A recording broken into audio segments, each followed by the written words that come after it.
You guys, I had a hell of a time getting here today. Let me tell you. First, I was driving my car. I couldn't see very well. I don't know. Not a very bright day, I guess. And next thing I know, I'm on top of a building, and I don't know how I got up there. So then I ended up just getting out of my car because I'm like, okay, clearly this thing ain't working right if it's taking me to this top of this building, So climbed down this ladder, but turns out it wasn't a ladder. I was at the zoo. I was climbing down a giraffe, right? Mm-hmm. So I run up out of there, and I got on the train little buggy ride deal, Mm-hmm. But turns out it wasn't the train buggy ride. It was a hippopotamus. Oh, my And God. that shit bucked me all the way here. I didn't even know hippos could buck you.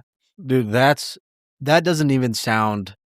That's so crazy that they shouldn't even make a movie like that. No, they shouldn't. That's how crazy that sounds. They shouldn't make a movie like that. But Smalltown, they did. Oh, no. We're talking about this week here on the Disness. We're talking about Mr. Magoo. I would have liked some zoo action. Yeah, honestly, that feels like that would be Mr. very Magoo? fitting. Mr. Magoo. Dude, Magoo at the Fitting, zoo. it's fitting for our podcast. Magoo at the zoo. I'm sure that was an Magoo episode. at the zoo impersonating Peru. Come on. I guarantee you're funny. I guarantee you there was at least one episode of one of the mini Magoo shows where he's at the zoo. For sure.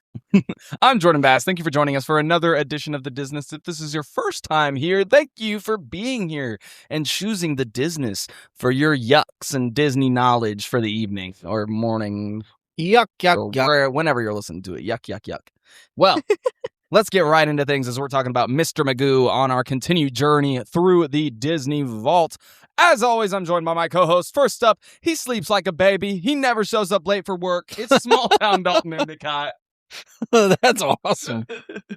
We can't get that song out of our It's heads. so I'm fucking obsessed good. with it. Zach Top, baby. I'm obsessed with it. It's bad.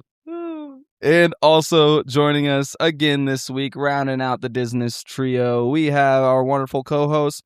If you like fish and grits and all that pimp shit, everybody let me hear you say, it's Kaylee Foot. It's Kaylee Foot. Thank you, Smalltown. Hey. Smalltown understood the assignment. I was a little scared because you started out with saying fish.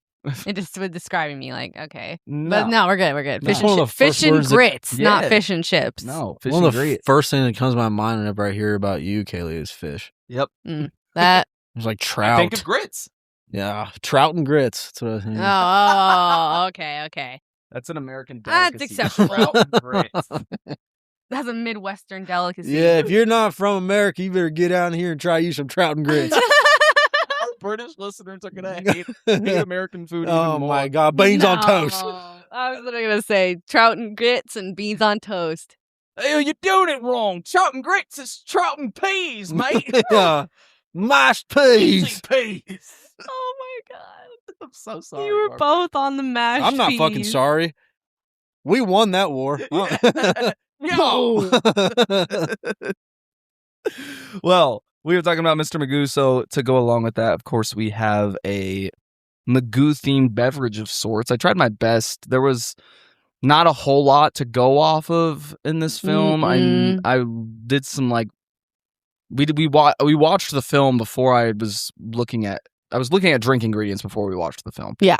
And trying to figure it out. And I knew about like the waterfall scene. I knew about the snow. And I was like, that's not Magoo though. That's Right. stuff from the movie, So our drink is literally just Magoo in name only.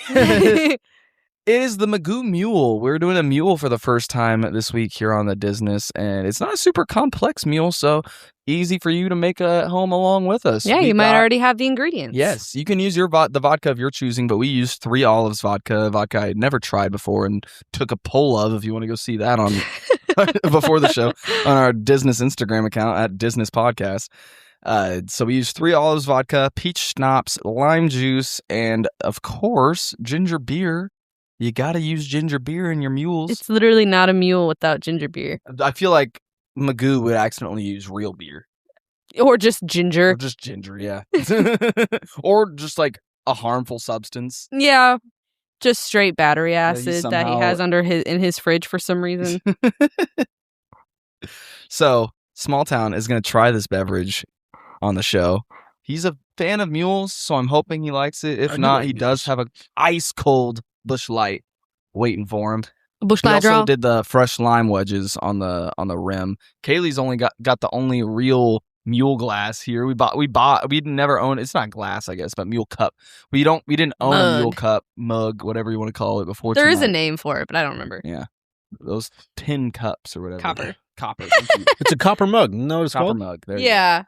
I think there's a name for it though. go. What do you think, Smalltown? It's a pretty good mule. Yeah. All Yeah. right. Just like a peach mule, nothing crazy. It has But- peach in it. Yeah, peach schnapps. Oh, I didn't even realize. Hell It's yeah. fucking, Yeah, the it peach looks is like very a margarita. subtle. It does Hell it does. very much like a margarita. Jordy's a little heavy on the lime juice. Yeah, well, no, I did half an ounce. I did half lime juice. It's not even that much. Bottle of lime juice. No, I did half an ounce of lime juice, half an ounce of peach schnapps. So it's equal part lime, equal part peach. So, and we did the fresh limes on the rim, so really it's a little bit more limey than peachy. But that's what we're doing this week. If you liked the drink, make sure to let us know what you thought. And Or if you hated it, or if tell you us hated why. it. Yeah, tell us why. Explain too. yourself. Please, yeah, 'Cause you're explain your lying. fucking self. Yeah, damn right. It's just because you're biased towards ginger beer. Mm-hmm. Oh yeah, I guess if you don't like ginger, you probably don't like mules. Ginger's a very polarizing flavor. It It's is strange. I don't always enjoy it, but it works when it works. Like ginger snap cookies.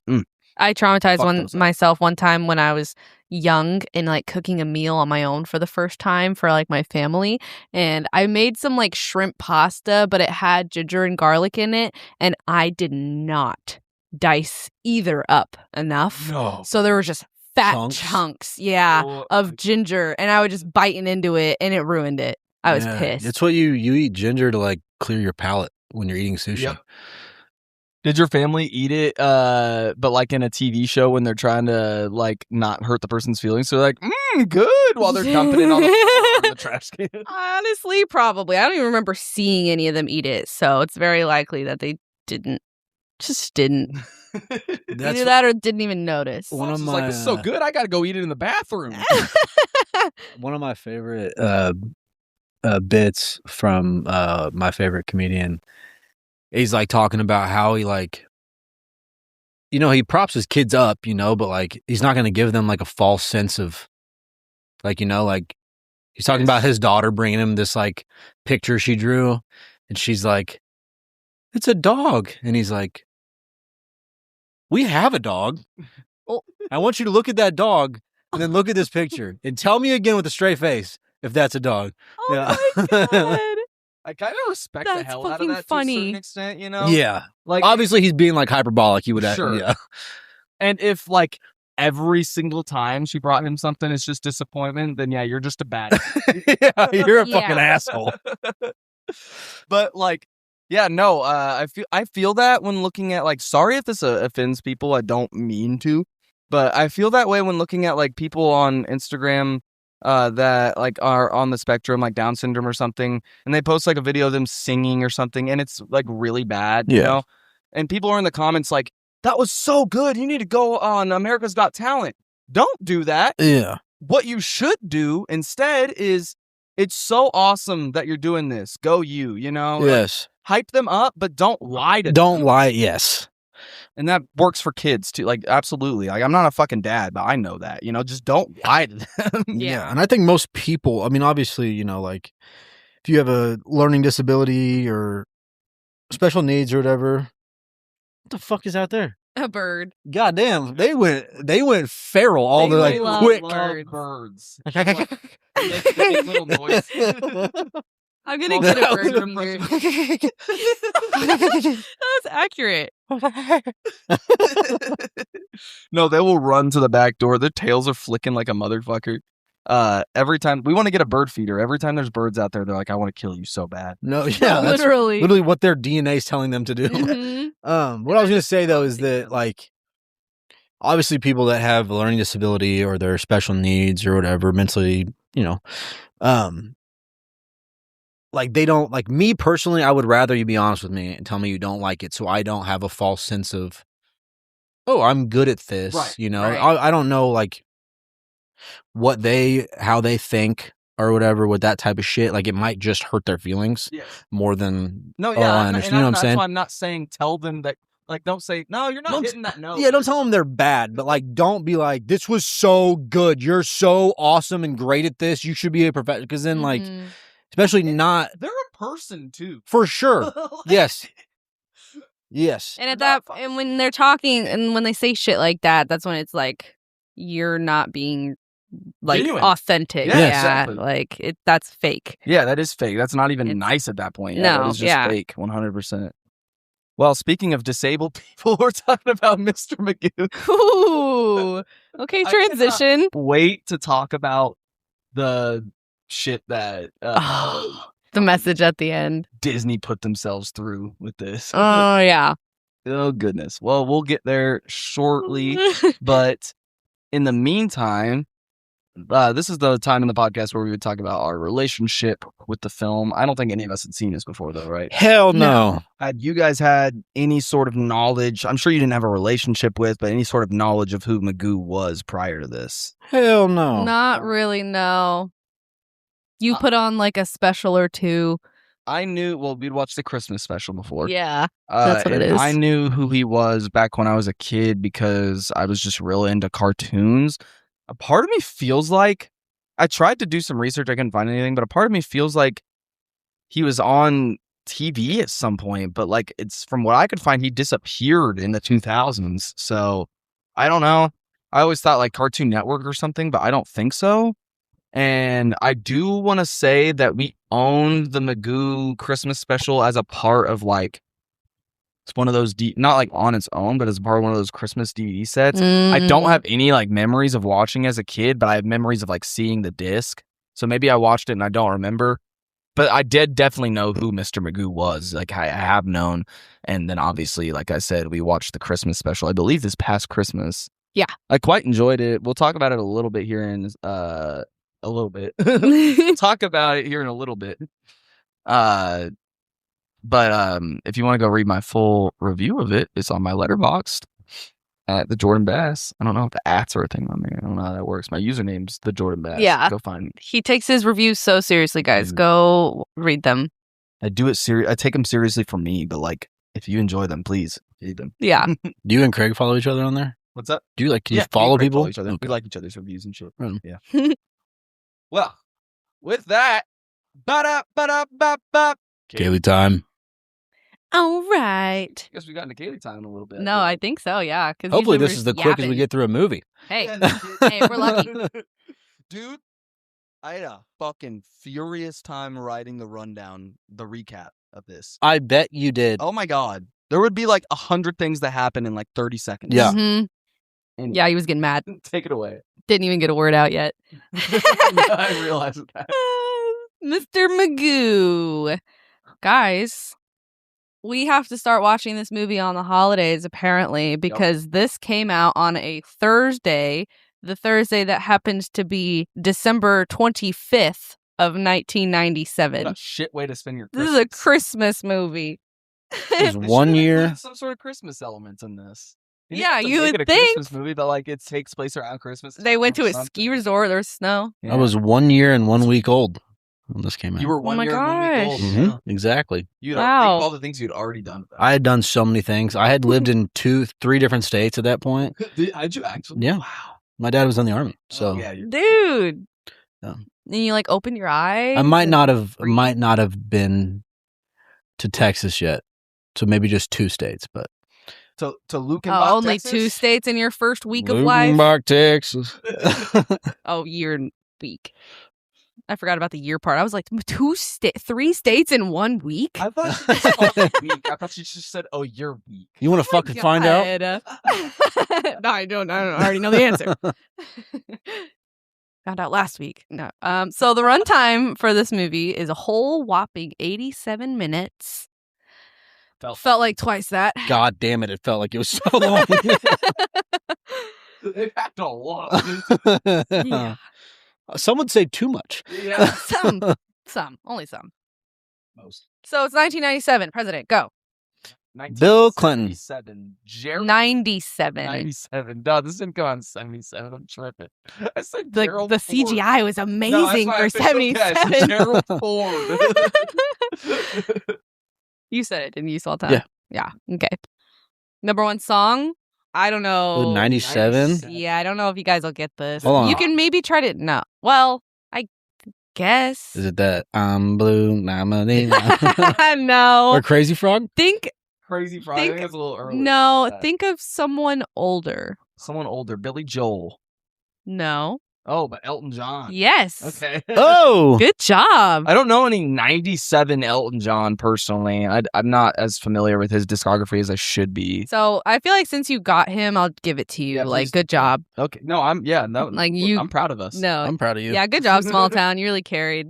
What's the song? Candle in the Wind. Candle in the Wind. I don't know how that goes, and I don't know if I know the song, but it sounds like vaguely familiar. I'm gonna have to listen to it on break. I'm gonna pull it up. Yeah, that's what I was doing.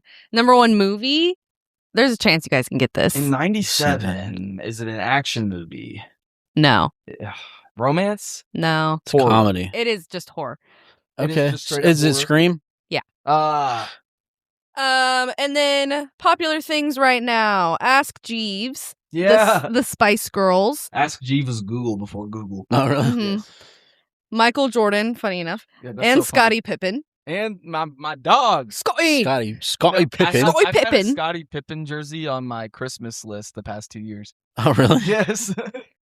Mini Skirts, the Nintendo 64, and a lot of good Man. movies came out this year. Man, Men in it's- Black, Good Will Hunting, Titanic, Liar Liar. We have 2 copies of Good Will Hunting on DVD for some reason. You want one, Smalltown? Good Will Hunting is a good movie. I'll give you one of the copies we have. Is That's that okay. I the don't one have we anything to have watch 2 it. copies of? you have a fucking gaming console, don't you?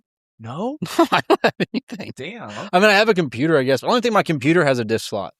Yeah, no, Yeah. that isn't that shitty. It's What? weird. I hate that computers like kind of phase that out. Yeah. You still get computers that have the disc Oh, yeah. slots, but it's not as common. Especially like laptops. Everything's streamed. Even But, like, games this is what are. happens when I'm on the plane. I want to watch a movie. You shouldn't have your whole computer on there. My laptop? Well, I know, but I have a whole computer. Your desktop and your Excuse me.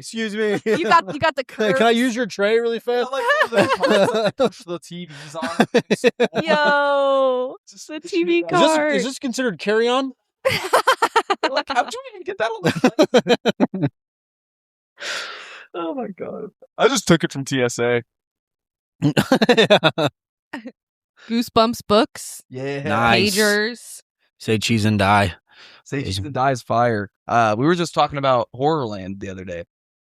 That's probably Is that Goosebumps? Yeah, Welcome to Horrorland with the big green monster guys. I don't know if I knew that one. Oh, that's probably my favorite. That one's so good. Say cheese and die, and then Night of the Living Dummy.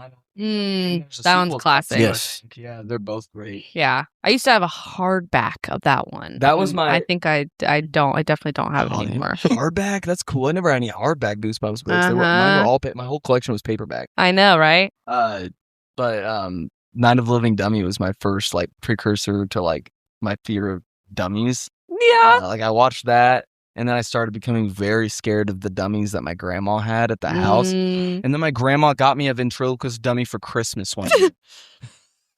And I was No so way. scared of it. I literally put it in the garage. And every time I went in the garage, I kid you not, I like kind of like did the little like peek over my shoulder, make sure nothing was behind me. That's funny. And then I watched the Twilight Zone episodes, and that just made it Oh, worse. God, yeah.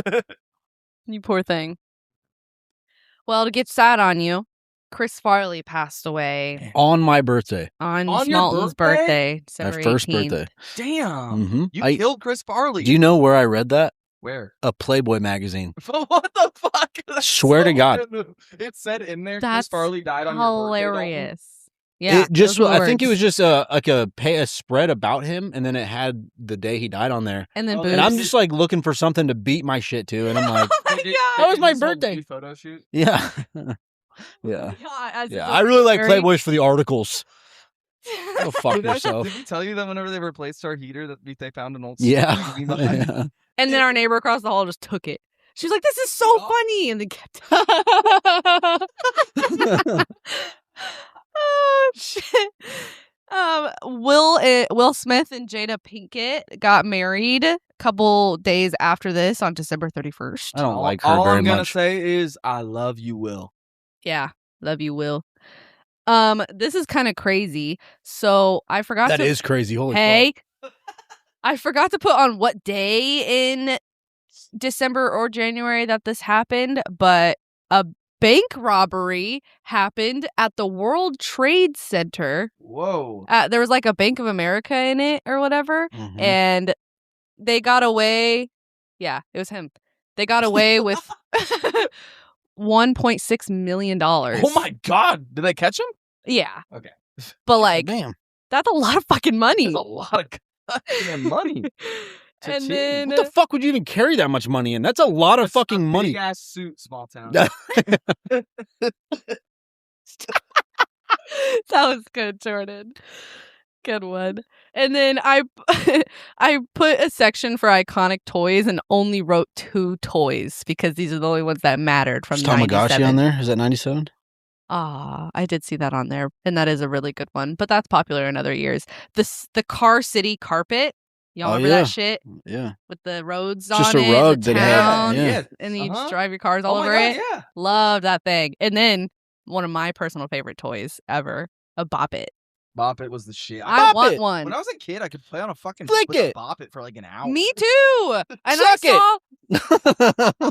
I'm pretty sure you can max them out. Like I'm pretty sure I saw a video of a kid sometime somewhere, and he maxed it out.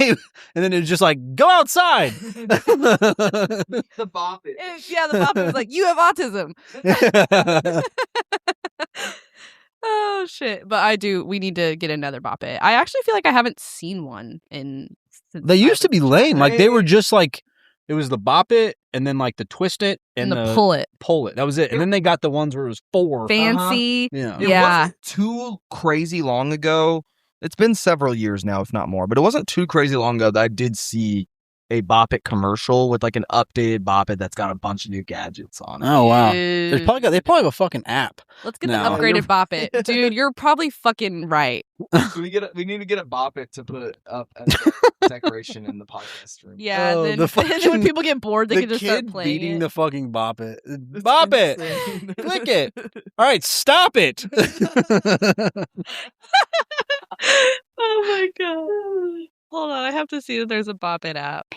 If there's a Bop It app, I'm gonna become addicted. No, there's not. They need to get. Oh my on god, it That'd be just so you know smart. what it brought up though? What The Akinator. the Akinator? You remember that app? No. That's fucking Genie, dude, where you're thinking of somebody or something, and then he asks you a bunch of questions, and he guesses who it is. So it's kind of like 20 questions. Yes. Okay. No. Remember like the That's lighter crazy. I forgot about this. the lighter app they had, Yeah. and then they had a Flashlight. beer one They used where to you have could the like cigarette. Apps in Yeah. their infancy were so fucking funny because they're so useless. Yes. Like it was just like, look what we can do on a phone. Yeah. Look, this picture moves. Soundboards are like. I was about to say the one with all the random sounds, like the fart Yes. sounds and We used to prank get sounds. so much fucking kicks out of that, bro. Mhm. The fart sounds and shit. Mm. So the budget for Mr. Magoo was, take a guess. $20 million, Close. Mm, and 18 of that went to Leslie Nielsen. Dollars. Closer. Yeah, fuck you, small town. 25 million. 30 mil. Fuck. $30 million to make this movie. And over half of it was on the costumes. And that'll be $59.7 million today. It's almost 60 mil.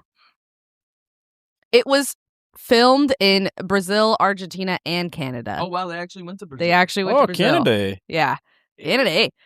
And then the animation sequences were produced by the companies Creative Capers Entertainment and Yowza Animation. Yowza. Who both have actually done a significant amount of Disney animation, among other things, but they've done a lot of just like random scenes and like and like you know those I almost think they were like the bonus features they would have on DVDs and those little short videos they would have. Like I feel like it was stuff like that. Yeah.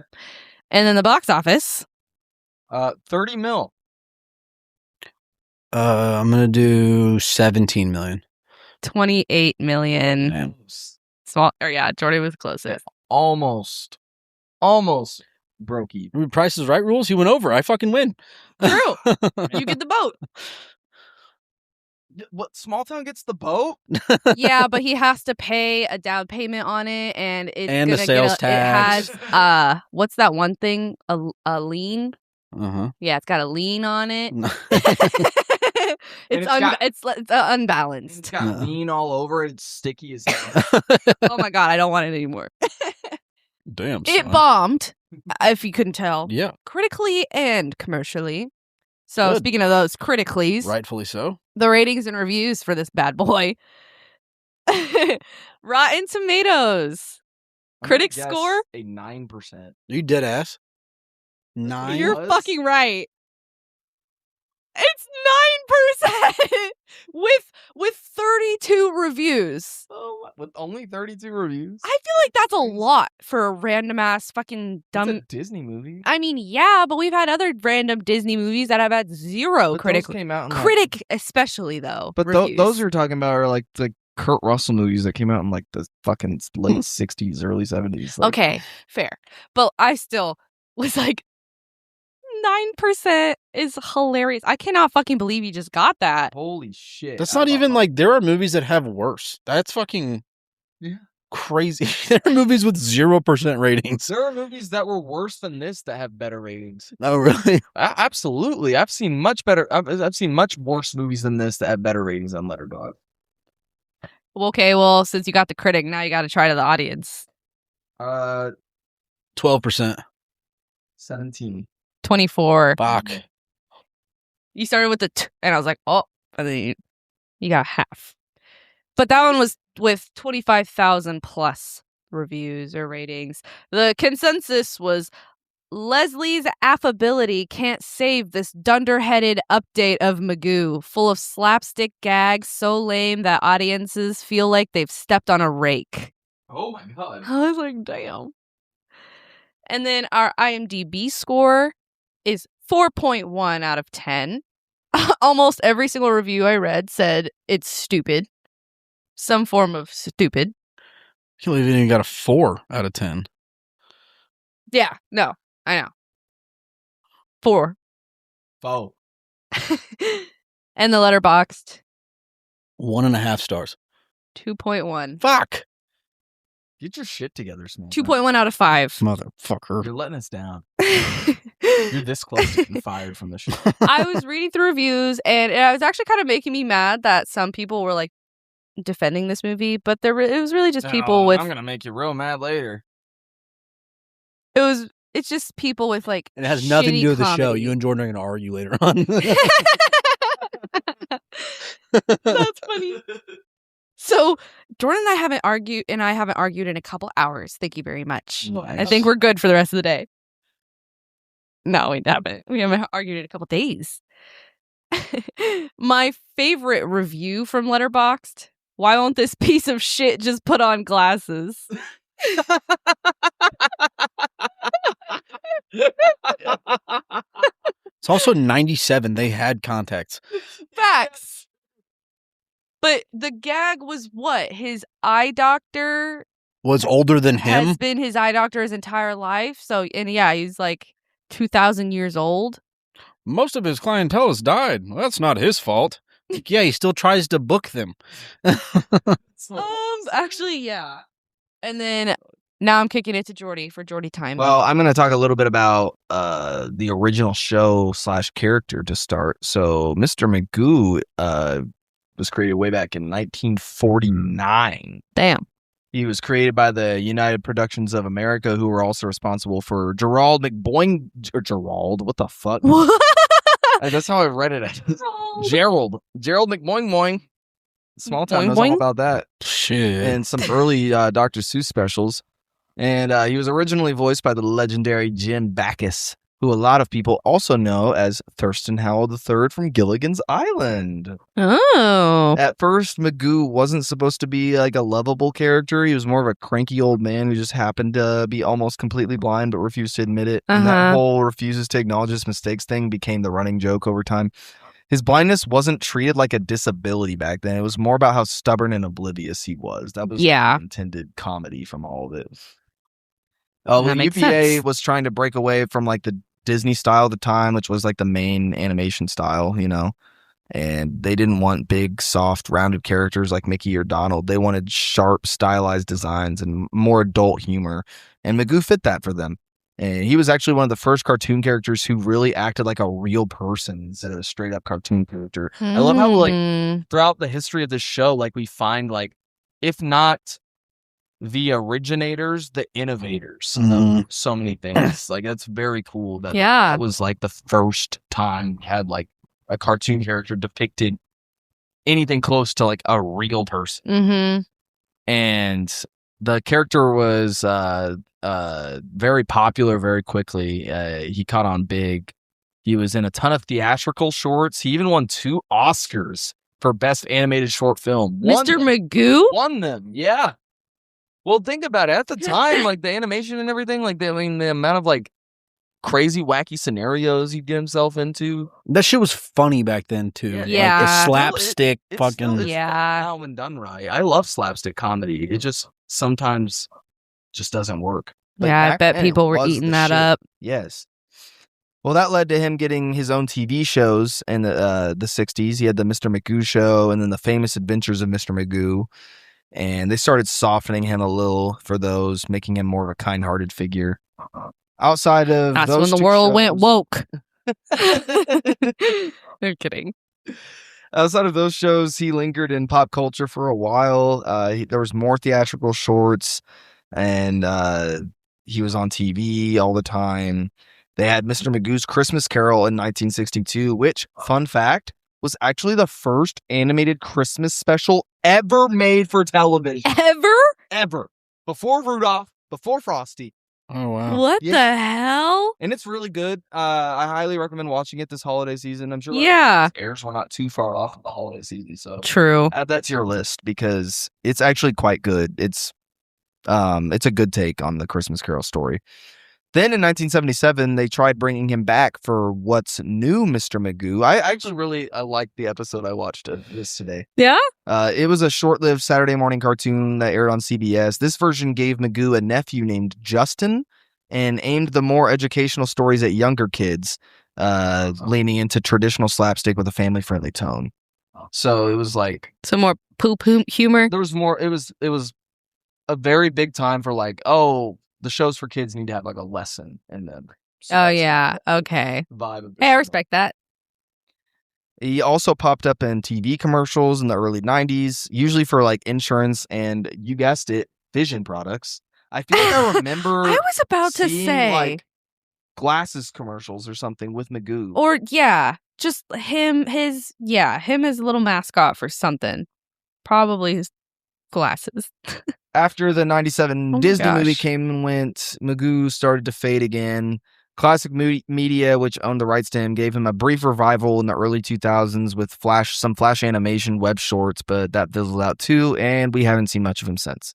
And one of the main ones, I understand completely why it was left out. His fucking like servant boy or whatever, his house boy, Charlie. Just Google him real quick. Charlie, Mr. Magoo.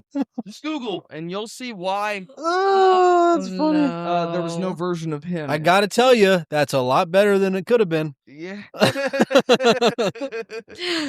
It's a very poor Asian stereotype character. Man. He did actually have a dog, I believe, at one point in the show, but by a different name. It was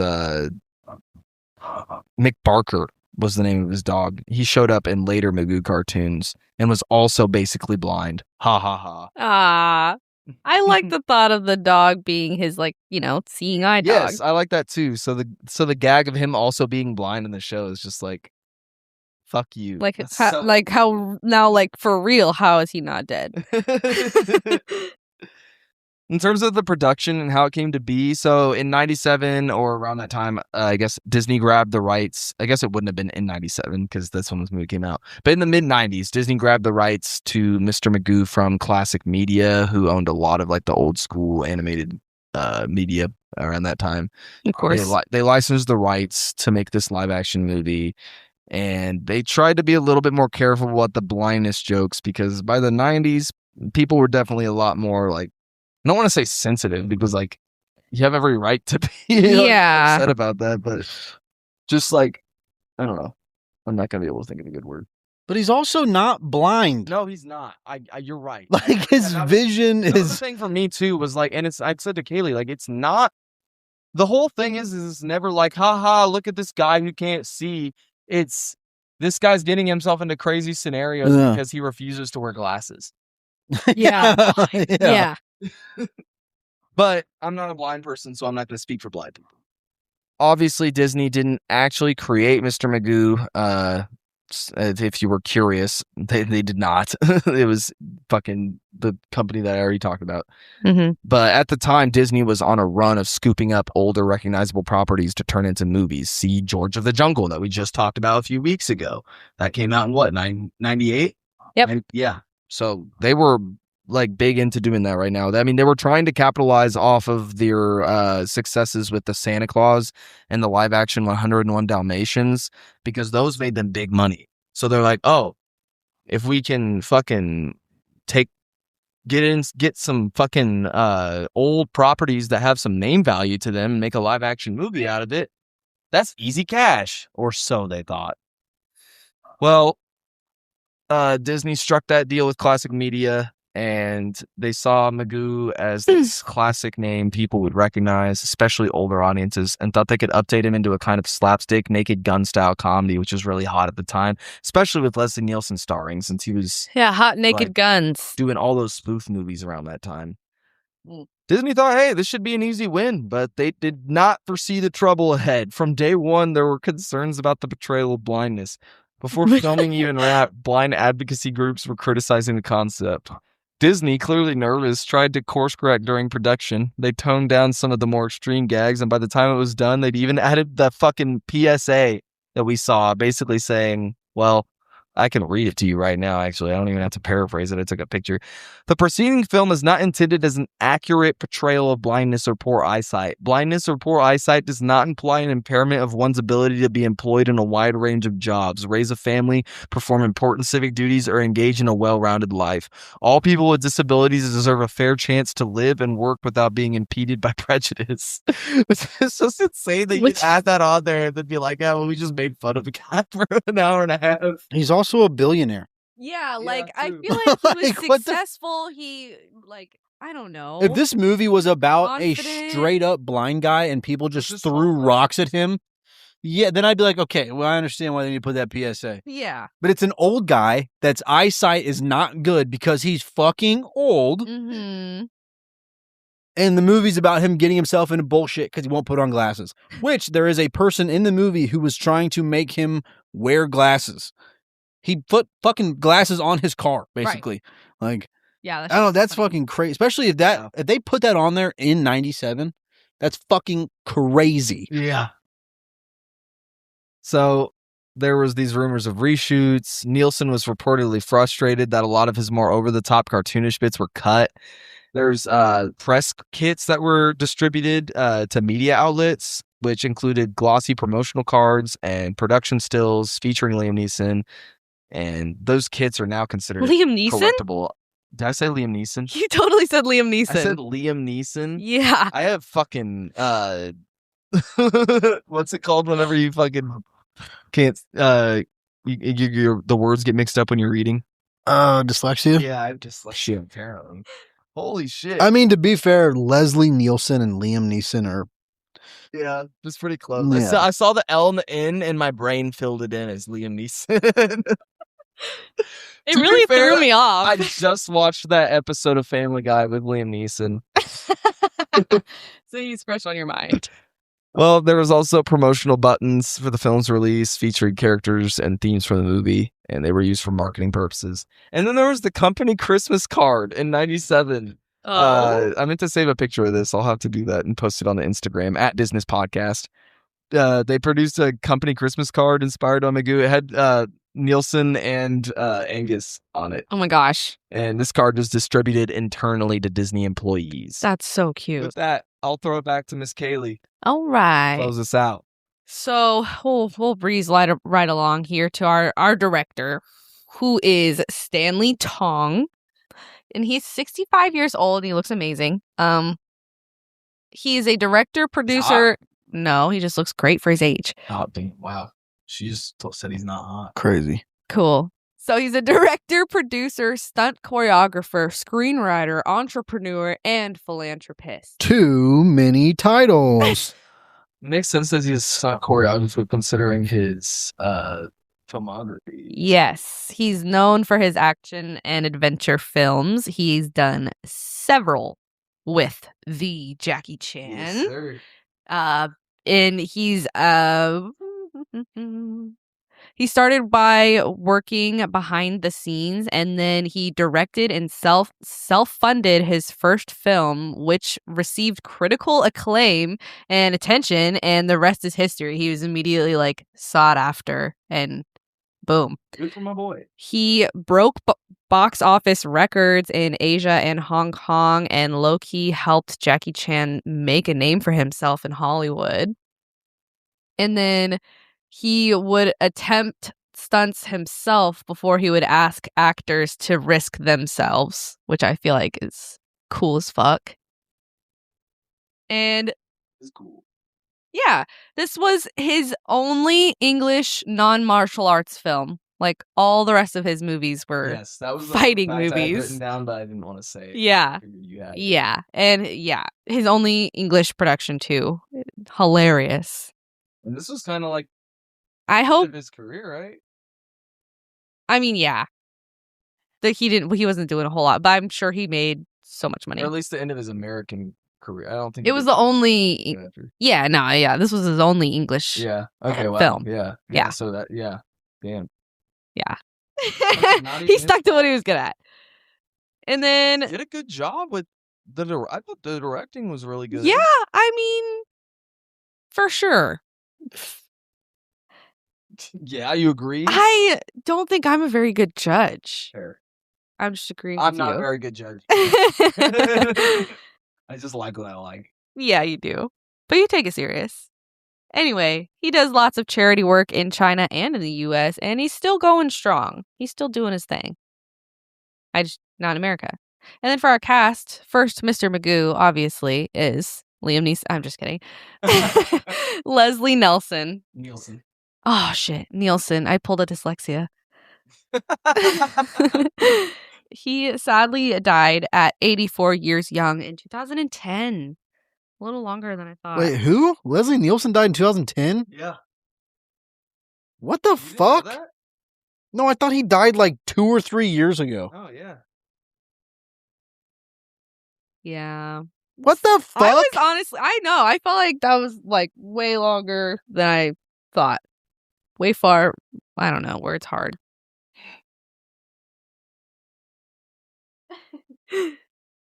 So he's a prolific Canadian actor and comedian. His career spanned over 60 years with over 100 films and 150 TV shows. This motherfucker was everywhere. He specialized in portraying oblivious and complicit characters. That's kind of crazy.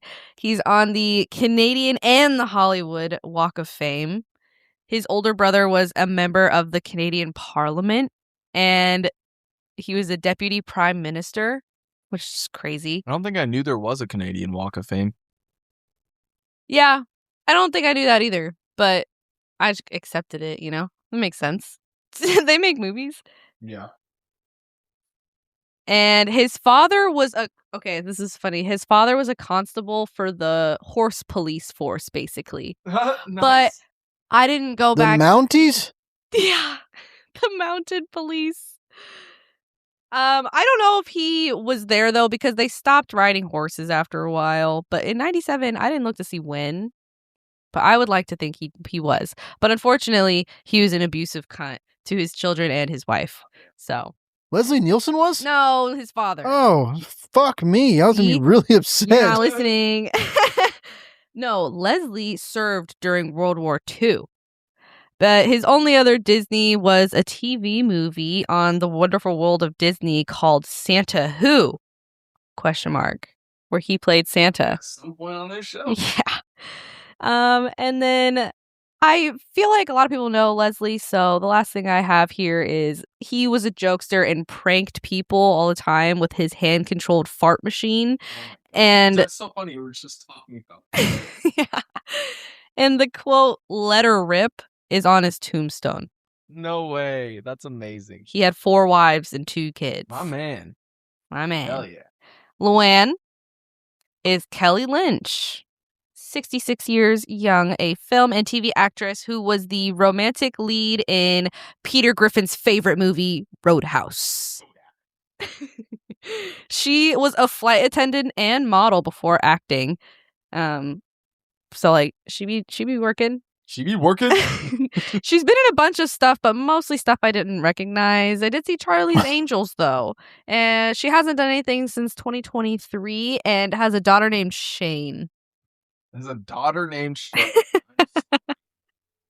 Dude, Leslie Nielsen was legally deaf. Did you say that? What?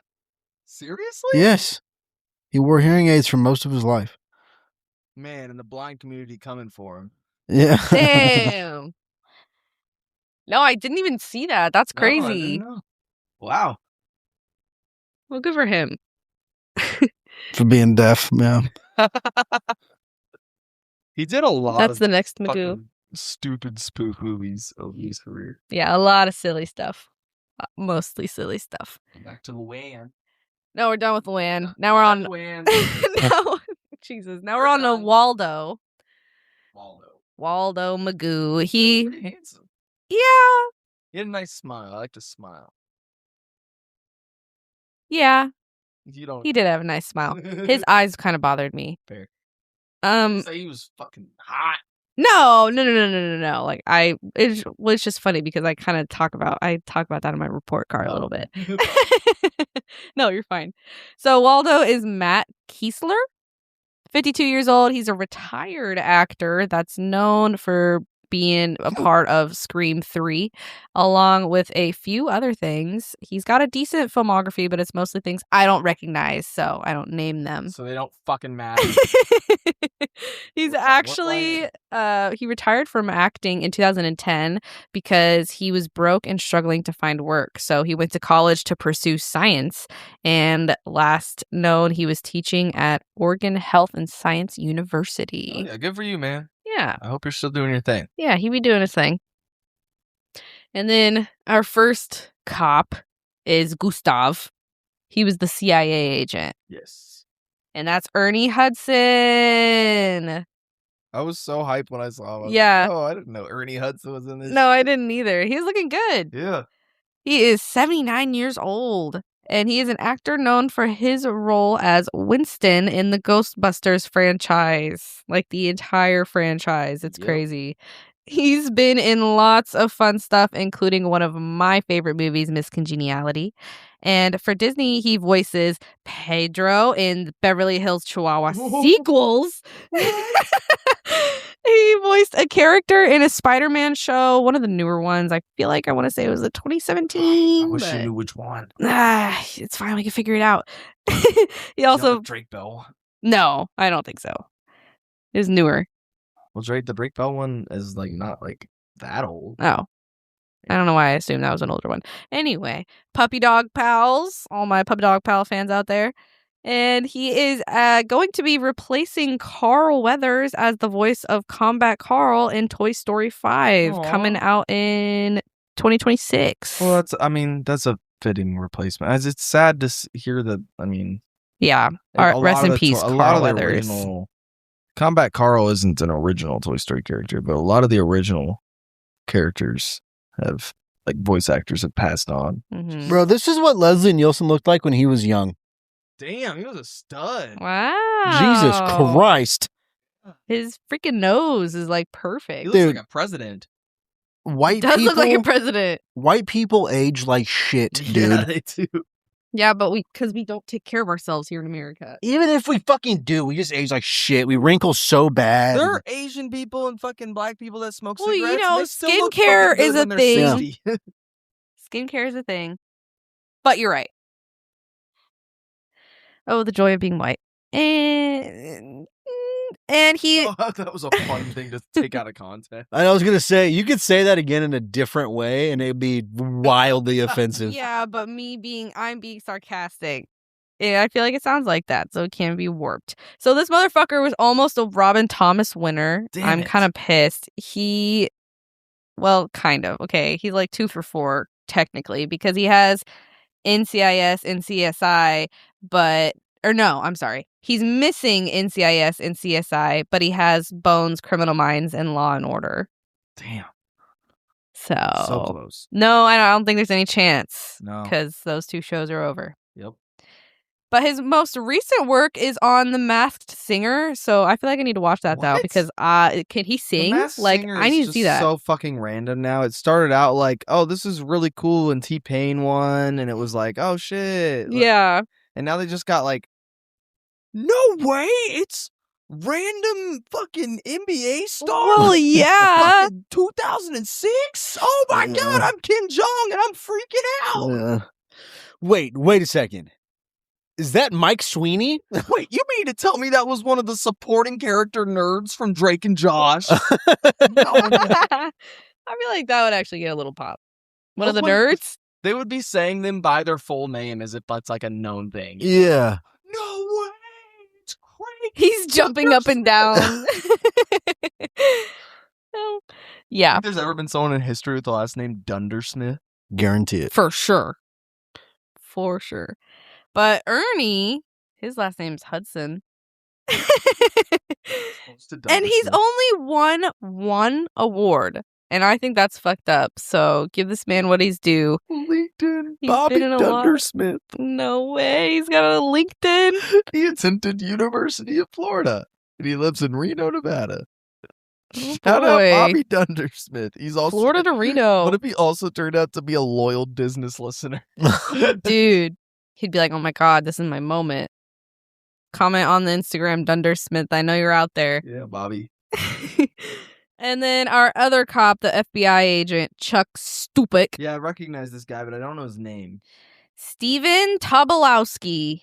Or Tobolowsky. A lot of stuff is like I could totally, character. Yeah. He's 73 years old, and he's a character actor and writer. A very familiar face that I recognize from Glee. Okay. He was Sandy for my Gleeks out there. And he's been in over 200 films. Yeah, that doesn't surprise me. I've seen him in a lot of stuff. He's one of those types of guys. Yes. Oh my God. Yeah, he's big side character guy. Ton of movies too. Yeah, no, they both have huge filmographies. Like you probably know them. This guy, he was also on TV shows and stuff too. I feel like he was on SVU. I think that's something I recognize him from. I could be wrong. Yeah, you're probably right. Yeah, I think you're totally right, actually. And I think that might have been one of the only... Usually I only list them as almost Robin Tommen winners. If Robin Tommen. Rob Tom? Robus Tom. Rob Tom. The Rob Tom odd. God. He's worked in theater, directing, and writing plays. And his other Disney works include Bando in Homeward Bound 2. He was in The Country Bears, Freaky Friday. Oh, he was in The Country Bears. Uh-huh. And Freaky Friday. Yeah, well, but yes, Country Bears is one of my favorite movies, though.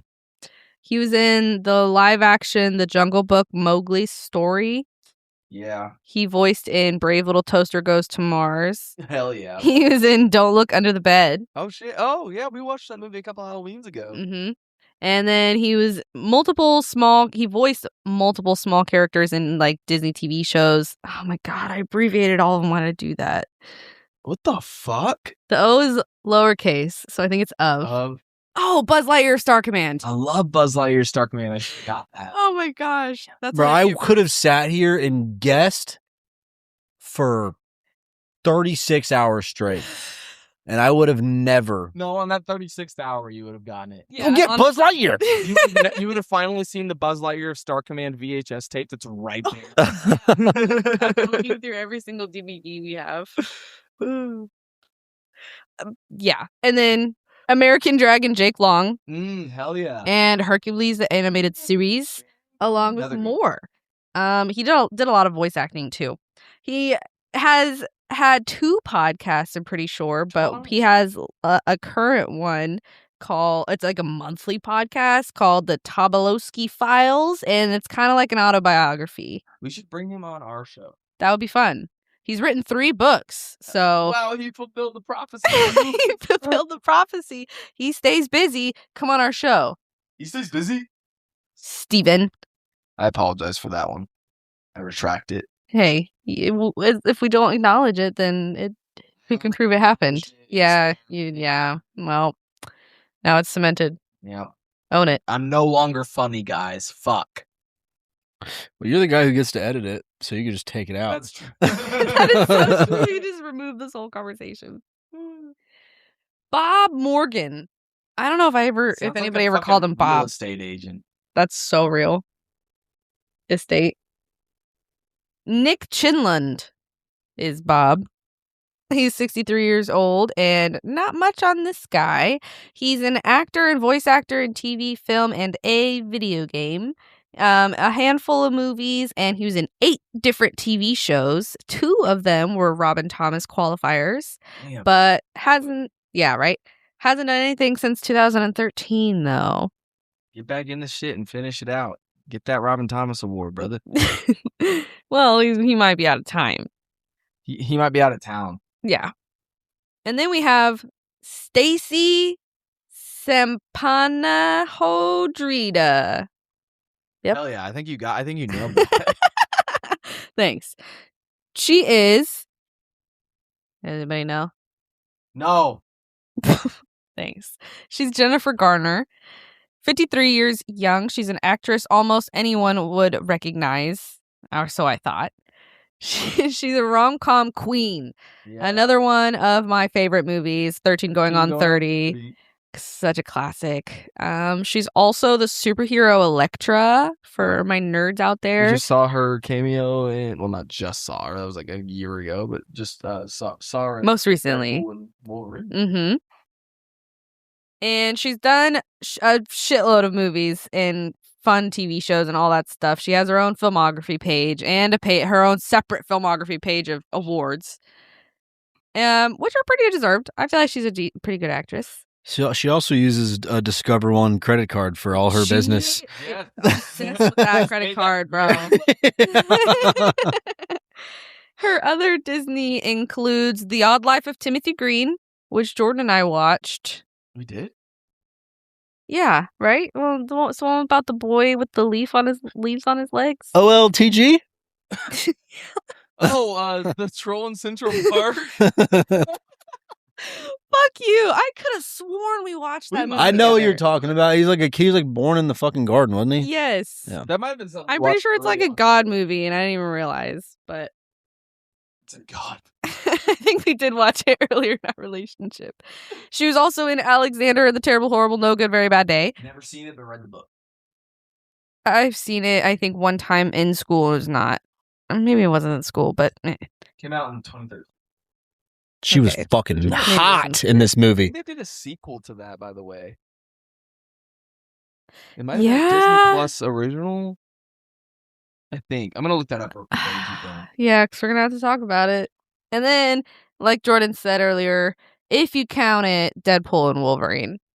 And I only say that because, Disney technically owns Marvel. Well, they owned Marvel before that movie came out, too, so. Right, yeah, exactly. It just came out this year. Alexander and the Terrible, Horrible, No Good, Very Bad Road Trip.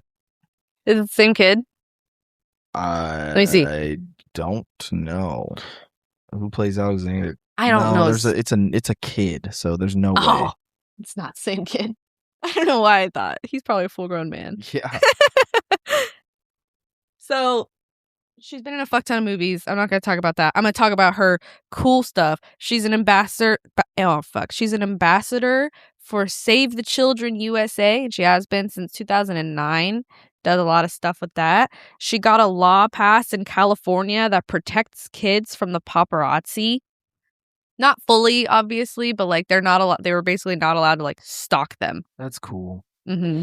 She co-founded the organic baby food company called Once Upon a Farm, and it was the first refrigerated baby food available to WIC families. Oh. So respect that. She's just a pretty amazing woman. Yeah, 10 out of 10. Yeah, very cool. And then we have our two small characters that we just got a little something about. Ortega, the Piranha Peru, because he was, I feel like, did you recognize him, George? No, I didn't. Should I have? Well, maybe. He's Miguel Ferrer or Ferrer.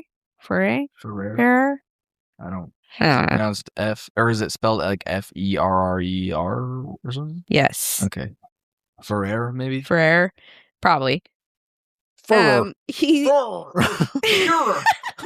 It's Ferrari, I think, without the I, right? Or is Ferrari with an A? Ferraris has an A in it. Yeah, Smalltown. Ferrari. That shit. I'm the fucking 2009 spelling bee champion of fucking the elementary school that I went to that I'm not gonna say on air. Don't say the name. No, I didn't fucking go there, so I didn't know that. Yeah, or he would have beat your ass.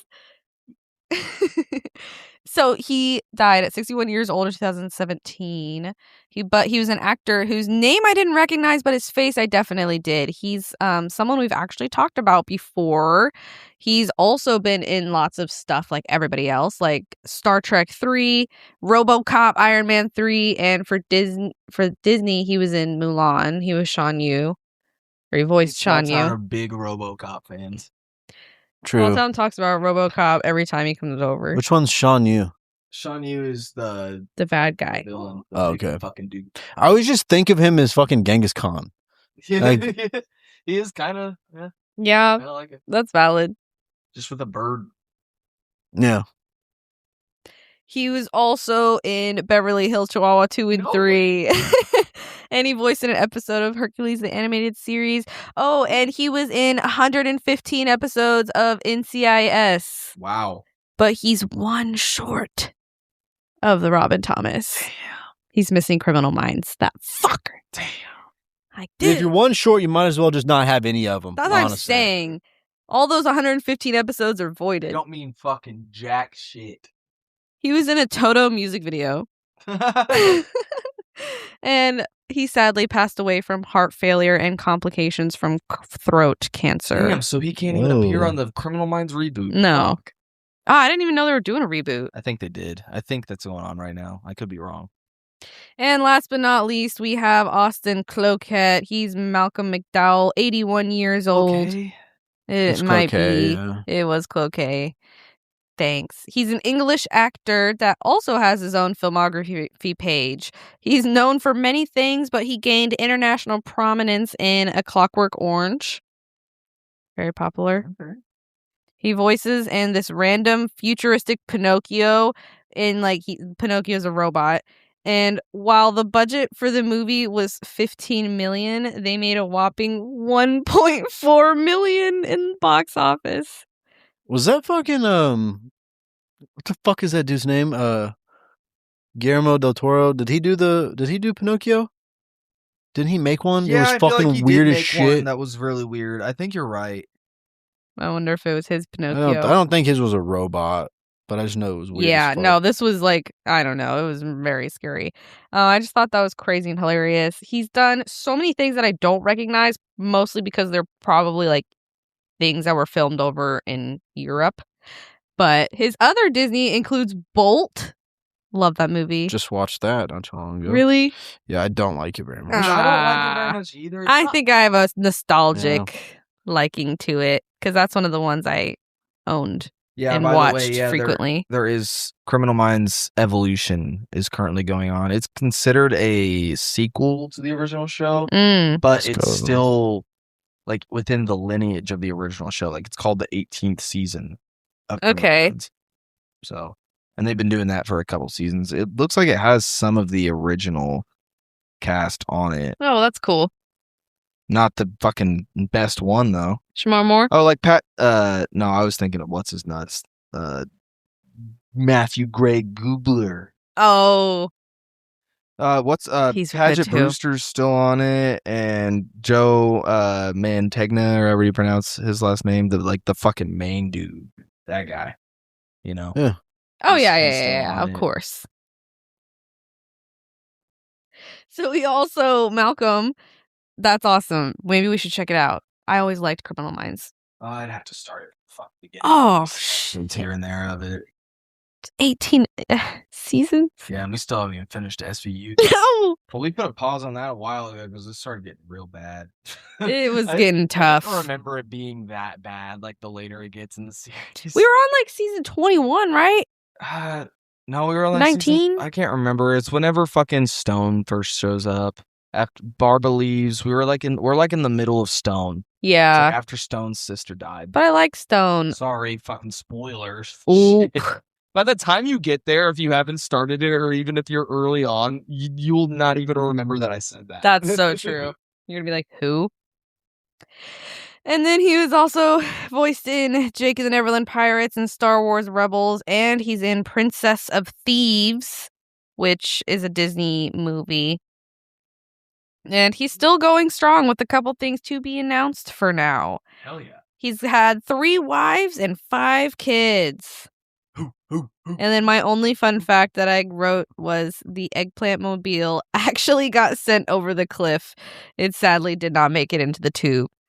And for those who haven't seen the movie, you'll understand what the fuck that means. Also, they used a mix of a real baboon and a performer in a baboon suit. Oh, yeah. I'm glad you said that. Yeah, I did want to mention that. And lastly, before we go to break, I do want to mention that the voice actor for Magoo in the animated sequences sounded just like Leslie Nielsen. not just Leslie Nielsen did a great Magoo impression, but he sounded just like the original Yeah. cartoon Magoo. Hmm. And it's because that was Greg Burson, who is known as a very talented voice actor. Well, he was known as a very talented voice actor. He passed away a day before my fucking birthday in 2008 at the age of 59. But he was the successor to a lot of different voices. His mentor was Dawes Butler, who was a very accomplished voice actor. Go look him up. I don't even need to fucking go in on his legacy. You just need to Google him real quick. And then also Mel Blanc too. I mean, if you don't know who Dawes Butler is, that's one thing. But if you don't know who Mel Blanc is, come the fuck on. Yeah. And yeah, he took over. He did the Magoo voice for this movie, and I thought he did a fucking hell of a job. I was almost like, was the original voice actor still alive? I was like, it sounded just. There's no way. With that, when we come back here on the Disness, we're going to talk about this fucking film, and we're going to break it down for you, and then we're going to give our report card and our Pimp of the Week. And also Smalltown during break is going to play with a Mr. Potato Head and show you what it looks like when he gets back. All that and so much more when we return here on the Disness. I would not even eat that venue's fucking ranch dressing if they had it. But no, I mean, to be honest, like real life, fantasy sports are the fucking hardest thing in the entire world. Like, you could have the best team on paper, like I have the last 2 seasons. I've started the season. I'm ranked number 1 in the the fuck they call those? Like power rankings. Right. I have been number 1 2 years in a row. 2 years ago, I got 11th place out of 12. And then this year I got 10th out of 12. Yeah. Yeah. Go fuck yourself. I had the best draft and I got fucked by it. Was there money on the line? Fuck yes. Oh, it's fantasy hell football. to the no. No, Yeah, what you that's gotta true. do is do what my uncle's friend did when I was 13 and have a 13-year-old draft for you because you couldn't make the draft because I won that fucker for him. No shit. That's, I dude, drafted Peyton Manning first overall, and that was the year. he had like 55 touchdowns. Super Yeah. Bowl. Bro, fantasy sports and then like sports gambling, like it's, how do you fucking know? You know what I'm saying? Like, how do you know to set that line at exactly 23.5 points and you know I'm going to choose over and he's going to score 23 fucking points and I lose my money? Yeah. How did you fucking know that? It's crazy how often it's like on the money. you're just 1 point off or 1 rebound off or like. But that's like, how gambling bro. addictions are born. I put a $10 bet down. It was like you make a pick, you make 11 straight picks. Like once one pick wins, you make a next pick, yada yada yada. Keeps going on. If I would have won that, I would have won $10,000. I was on pick 8. And I picked LeBron James to have like literally 24 points, and he didn't. He didn't do it. Hey, LeBron, you averaged 25 a fucking game. Give me 24 points. Come on, LeBron. Feels personal at that point. It is personal. I will fight you for charity, LeBron. A lot. My charity. Yeah, the charity of Smalltown. Oh, no. If I'm fighting LeBron, I'm going to need a lot more than that. Just $2,000. Because it's going to hurt. He's a big guy. He's going to hurt me real bad. Welcome back to the Disness. I am Jordan Bass. Thank you for still being here and tagging along with us on this week's journey through the Disney Vault. Our stop at Mr. Magoo. Magoo. As I said, I think already, my name is Jordan Bass, and I'm still joined by my co-host. First up, we got Dingleberry Breath, Smalltown, Dalton Endicott. God, I really don't like that one. That is rude. I really thought you'd like that one. Dingleberry. Do you know what a dingleberry is? Yeah, Yes. I do know what a Dingleberry is. That is a straight up insult, dude. I'll throw up. I know. You're saying he got shit stank breath. All right. We got zooted, scooted, and booted, Smalltown, Dalton Endicott. That's True. a lot better. I just thought of Dingleberry Breath for some reason, and I was like, I know that's fucked up, but I have to say it. You're so funny. funny. You just wanted our reaction. Playing footsies. No, I wanted to fucking tell Smalltown in a really joking way so it didn't come across offensive. His breath stank. I can smell it from over here, bro. That shit rank. Damn. Ouch. That bush light. So I know the fucked up thing is I know you're joking, but I'm still like. You're still like, fuck. He's like, fuck, he's not Shit joking. Yeah. He's saying he's joking, but Literally he's not I've joking. known you for like 7 years, and I've never, ever, ever been like, smell my breath stink. Well, that's Yeah, he's more like, cool. Made small out- town smell kind of good. Oh my god. Also Took it still farther joining than I us. thought. Reach out. She'll be there. It's Hey. Kaylee Put. Reach out. Just kidding. I don't Reach like out. copyrighted. I'll be there. That's a fire song. Yeah, it's a great song. It's a legendary song. Hey guys, we're back from break. Back on break. Missed you. Let's get into this shit. Let's get into this shit. We're talking about Mr. Magoo, and we're going to get right down to business, should I say. Naturally, we kick off with this fun animated sequence. Honestly, I kind of wish that was the movie. Just Facts. the animated part of it. The guy doing the voice, like I said, absolutely nails the Magoo impression. And it was really cool seeing that classic art style updated for like the late 90s because it still retained that classic quality to it, but it looked really smooth and updated. True. Bigger And budget then the too. transition from animated to live action was really Fire, smooth. actually. I like that a lot. Yeah. So we meet Magoo and his nephew Waldo, and they're talking about Magoo's bad eyesight. Waldo Will do. Waldo meets Stacy and immediately embarrasses the hell out of himself. Turns out Magoo had donated this new wing to the museum, the Magoo Rotunda, featuring priceless treasures from Kurdistan, right? Yeah. Including this giant ruby. And Magoo's there to cut the ribbon. He accidentally snaps a wire instead, triggering absolute chaos, setting the tone for this film right away. Later that night, 2 thieves break into the museum to steal the ruby. I love that the woman's mask is literally just drawn on. Yeah, it's just eye makeup. Yeah, just eyeliner. Yeah. One of the robbers takes a fall that should have killed him. It was Bob. It should have killed him in like 3 different ways, but somehow just walks it off. Yeah, uninjured. Literally crashed through glass. Meanwhile, Magoo stumbles out of this tomb thinking a mummy is an injured person, and that ends up distracting the security guard who caught the robbers, and I guess the robbers escape. They kind of just skip past that. Yeah. You just move on. Like the For the security first guard time. gets like knocked down, like covered by this thing, and then just move on. Yeah, the security guard probably died. Shout out Angus the dog who's got a 101 Dalmatians bed set. If only every dog could use a toilet or toilet-like thing. Yeah. Like Angus does. They Man. showed the like bloopers at the end of this movie, and he was actually going pee. Like one of the directors or whatever crew members was like, come on, you can do it, go pee. And then he started peeing. Very good boy. So Magoo and Angus head out to go fishing. Waldo trying to help install these like bifocal type windshields. So Oh, yeah. see when he's driving. Yeah, that was actually funny. So we meet the CIA agent and FBI agent at the museum. They're already bickering over the missing ruby and like who has jurisdiction over the fucking case and everything. Yes. Cut to Magoo spreading toothpaste on himself like sunscreen. Beautiful.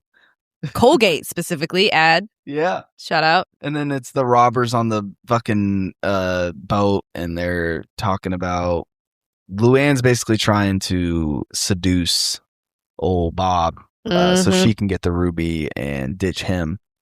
She's like, I can take you places you've never been before. And he goes, I've never been to Toronto. I thought that was funny. Yeah. Well, she does end up tricking him, kicks him off the side of the boat. He pulls her down with him. And as they cling for dear life, or I guess for dear dryness, the ruby drops right onto Magoo. He ends up sticking a fishing hook in the guy's asshole, and the guy swims after him with a knife in his mouth, which is a funny visual. Right. All of this was a funny visual. I'm just tugging on the guy's asshole with a fishing hook. Yeah, that's crazy. That probably like actually tore him up. Yeah, he was probably fucking bleeding like a motherfucker. He was just fine. So the FBI agent now thinks Magoo was in on the heist. And that's going to set up our whole misunderstanding plot line. Feeling like Three's Company. Literally. We meet Cloquet, and he orders Bob to kill Luann.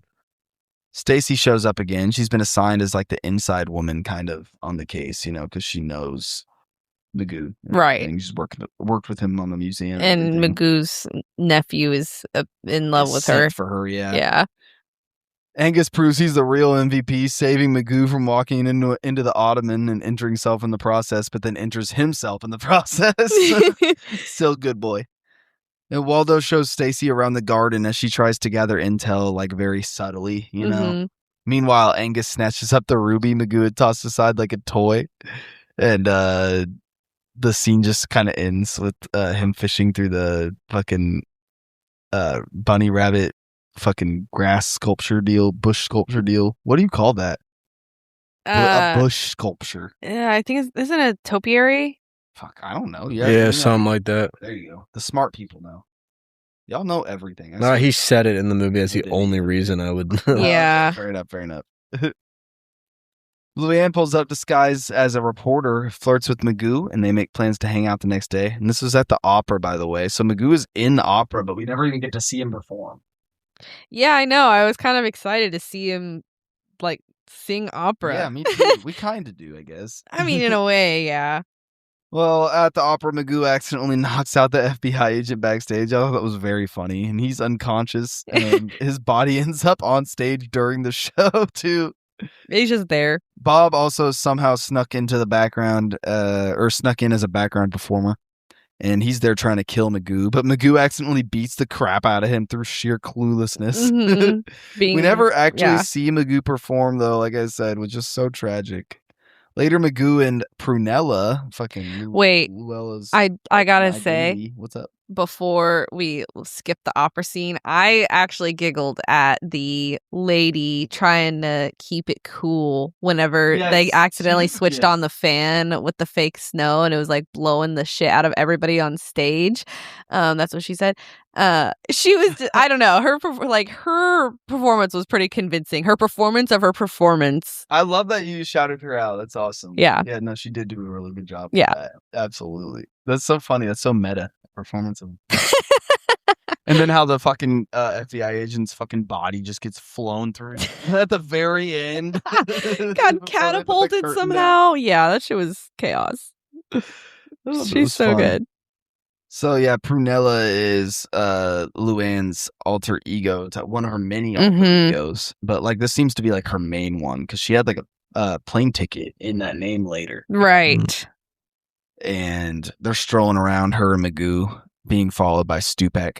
And she misunderstands this comment and thinks Magoo has the ruby on him. So she tries to seduce him onto a boat. And she starts throwing Magoo's stuff into the water, trying to find the ruby. Yeah. He fakes this ankle injury to go back to his place, and she realizes it's not on the boat with him. Meanwhile, Waldo and Stacy are at the mall having a moment until Stacy confesses the whole undercover thing and then asks for his help. Outside Magoo's house, Anders and Stupak are creeping, and yeah, Stupak is in full-on brown face, which is yikes. Bad. Totally unnecessary, too. Like, why wasn't he even in disguise? I thought that shit was funny. I ain't gonna lie. Thought that shit was funny because I think they were making it fucking silly. I wasn't personally offended by it, Smalltown. I just didn't think For sure, it's poor taste. mean, it's yeah. like, It's not great. but it just felt like It was even the pretty way because they were having his hat come off and it was just like that hard line. Yeah, like to me, they were making a joke out of it They versus being like, My whole What's- thing is why was he in the get up? Yeah. He did nothing with it. He was just in disguise to break into his And he house. was never even He's gonna say it. seen, I don't think. Like he gets caught and he's just like, oh, I was just here to fucking Like, oh, it's the wrong house. Oops, Have sorry. I you- just walked in. have you ever seen Master of Disguise No. with Dana Carvey? Oh no, but I have watched a YouTube video trashing it because it's fucking dog shit. That's funny. I have like a fucking, like I watched a lot when I was It younger. has a lot of racist caricature. So I have like a sentimental thing to it. Have you seen it recently? No. But I know that Yeah. there was a fucking, he does an Indian thing. Yes, he does. Yeah, and he does the brown face and everything. Yes, and that's who that guy reminded me of the entire time was Dana Carvey in Master of Disguise. I think he improv'd a lot of that movie. That movie's, it's fucking, I mean, from what I remember thinking it was funny. It's considered a fucking garbage movie. Really? It has like Damn. a 2% on Rotten Tomatoes. That's which is funny. fine. Woo-hoo. It's lower than this. That says Look a it lot. up, babe. I'm curious, actually. What was it called? Yeah, Master of Disguise. And also, he's like putting on this like really fucking bad accent the whole time too, because is he supposed to be like Hispanic or something like that? His character. No, he's Italian. He's Italian. Disguising, I think, is their last name. And It has a 1%. 1%. Holy shit. Now I gotta see on Letterboxd. I bet it'll be higher. Well, Bob and Stupak break into the house and loudly, not even pretending to be sneaky. I guess he's not there, but still.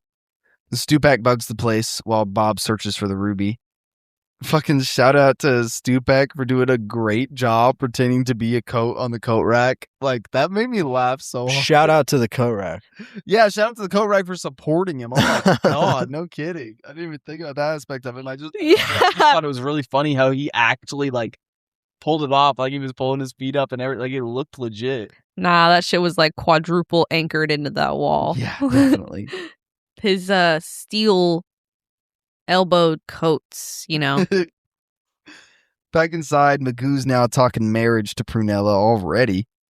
And then he cordon bleu Magoo goes off to cook. She snoops around, but Angus drops off the ruby, thinking it's a toy, and then also changes the TV from the cooking channel to aerobics. Magoo starts copying the workout instructor, then flips it to the handyman channel. Big laughs, am I right, Smalltown? Yeah. That was me. Things really start Mhm. unraveling here. Waldo sees Angus with the ruby and freaks out. Prunella tries to kill Magoo. Bob Santa Clauses his way down the chimney. And Luann shows up pretending to be an FBI agent. And Waldo and Luann scuffle. But like that's the whole like her cover is that she's an FBI agent. Yeah, she's 'Cause that's faking why she it. pulled out the gun and shit. Uh-huh. Which, Bob- like, guns in Disney movies. There was a lot of guns in this movie. Yeah. Like, that was crazy. Bob runs out and steals Magoo's car, so Magoo, Waldo, Angus, and Luann hop in the eggplant mobile and chase after him. Wacky car chase time! Well, they end up losing. Bob gets away, and That was a kind of fun car chase. it was. In the eggplant mobile? Yes, Bro, that added to a lot. that was the scene that my fun fact was about because they were chasing the bad guy in their eggplant mobile Oh, and they launched it off of a cliff through a construction site and I said really as if I didn't remember a fun fact. and I pretended thought you had a new fun fact. That's why. I said no, the one that I'd already said. yes. They pretended like they made it through this fucking big old like what drainage pipe tube thing but in reality, they just launched that shit off the cliff, and they showed it, and they showed the real deal in the bloopers, and I respected that. That was cool. Yeah, you got to go watch that if you haven't seen the credits to this movie. They show a lot of really funny bloopers. Yeah. Bloopers / just like behind the scenes too. Like that was more of like a behind the scenes thing. But yeah, it was pretty cool and funny. Well, Luann says they can impersonate this mysterious piranha guy, criminal, fucking Peru, since no one knows what he looks like. And then they can steal the jewel back because they're in this whole auction for the jewel with all the gangsters and criminals. And it's like, oh, Peru, he's gonna be there. He never comes out. Like, oh shit, but no one knows what he looks like. And Stacy wants to join Anders and Stupak for their fucking little raid, right? Isn't that the whole deal? She says like something like, "You guys can't go alone." Yeah. Oh yeah, she doesn't trust the stupid ass cops to she said, go. They're like, "You're not qualified to go." She said, "You are," or something like that. Yeah, because they've been like trying to tail them this whole time, but are just getting destroyed. Right. Especially Stupak. Lots of disguises in this because now Magoo's in disguise as Peru, and we get this super fucking funny moment where he almost walks into the thing, and they're like, "It's this way." He's like, "There's no signs," and then we get the fucking slow-mo shot of the crooks walking with this dramatic music. Hard ass. That was by far the funniest part of the It was. I think it was my favorite part of the movie. Adorable little Angus is wearing his earmuffs, and then Luann ditches Angus and Waldo like a fucking jerk. Fuck you, Luann. She fucking scared Angus. Like, I know. The agents freaking possummed him. Yeah. The agents find out Magoo is impersonating Piranha and assume he is Piranha, which is funny too. I like whenever Magoo first shows up as Peru, or it's in the next scene actually, but he says, "I was going to kill someone this morning, but I did it last night to be here." Yeah, that was good. Incredible. All the criminals show off their murder tattoos, and Magoo's is like, "Oh, fuck." So he goes off to, I guess, draw this, like, fucking amazing tattoo with his horrible eyesight. Split that, motherfuckers. On himself. Yeah, upside down. Yeah. And if it's in a mirror backwards. Yeah. Like, yeah. In, like, probably, I don't know, 15 minutes. Where did he get the marker? Yeah, that. They're on, like, the top of a mountain in what, like pool, sauna, hot tub thing. For being on top of a mountain that they could just have easy access to. Yes, they did. Also, Cloquet's pool was absurd, and I fucking loved it. It was sick as fuck. Facts. Him just coming down out of the bear's mouth. Yes. Yeah. What the fuck? I want that. Yeah. When it first, that probably was someone's actual house because they were in Brazil. That's a good point. When I saw that at very first, I thought that it was Leslie Nielsen. I thought that it was Magoo coming down off of that. That would have been iconic. Yeah. The auction starts, and then Magoo's fake tattoo starts bleeding, and of course he gets caught. Bob pulls a gun. Luann reveals herself, now in a bikini top somehow. Somehow she got that. Also a smoke show. Half hard for you. Jennifer Gardner and that lady. Together it was a full hard. Two halves make a whole. They had two half hards. That is what they say.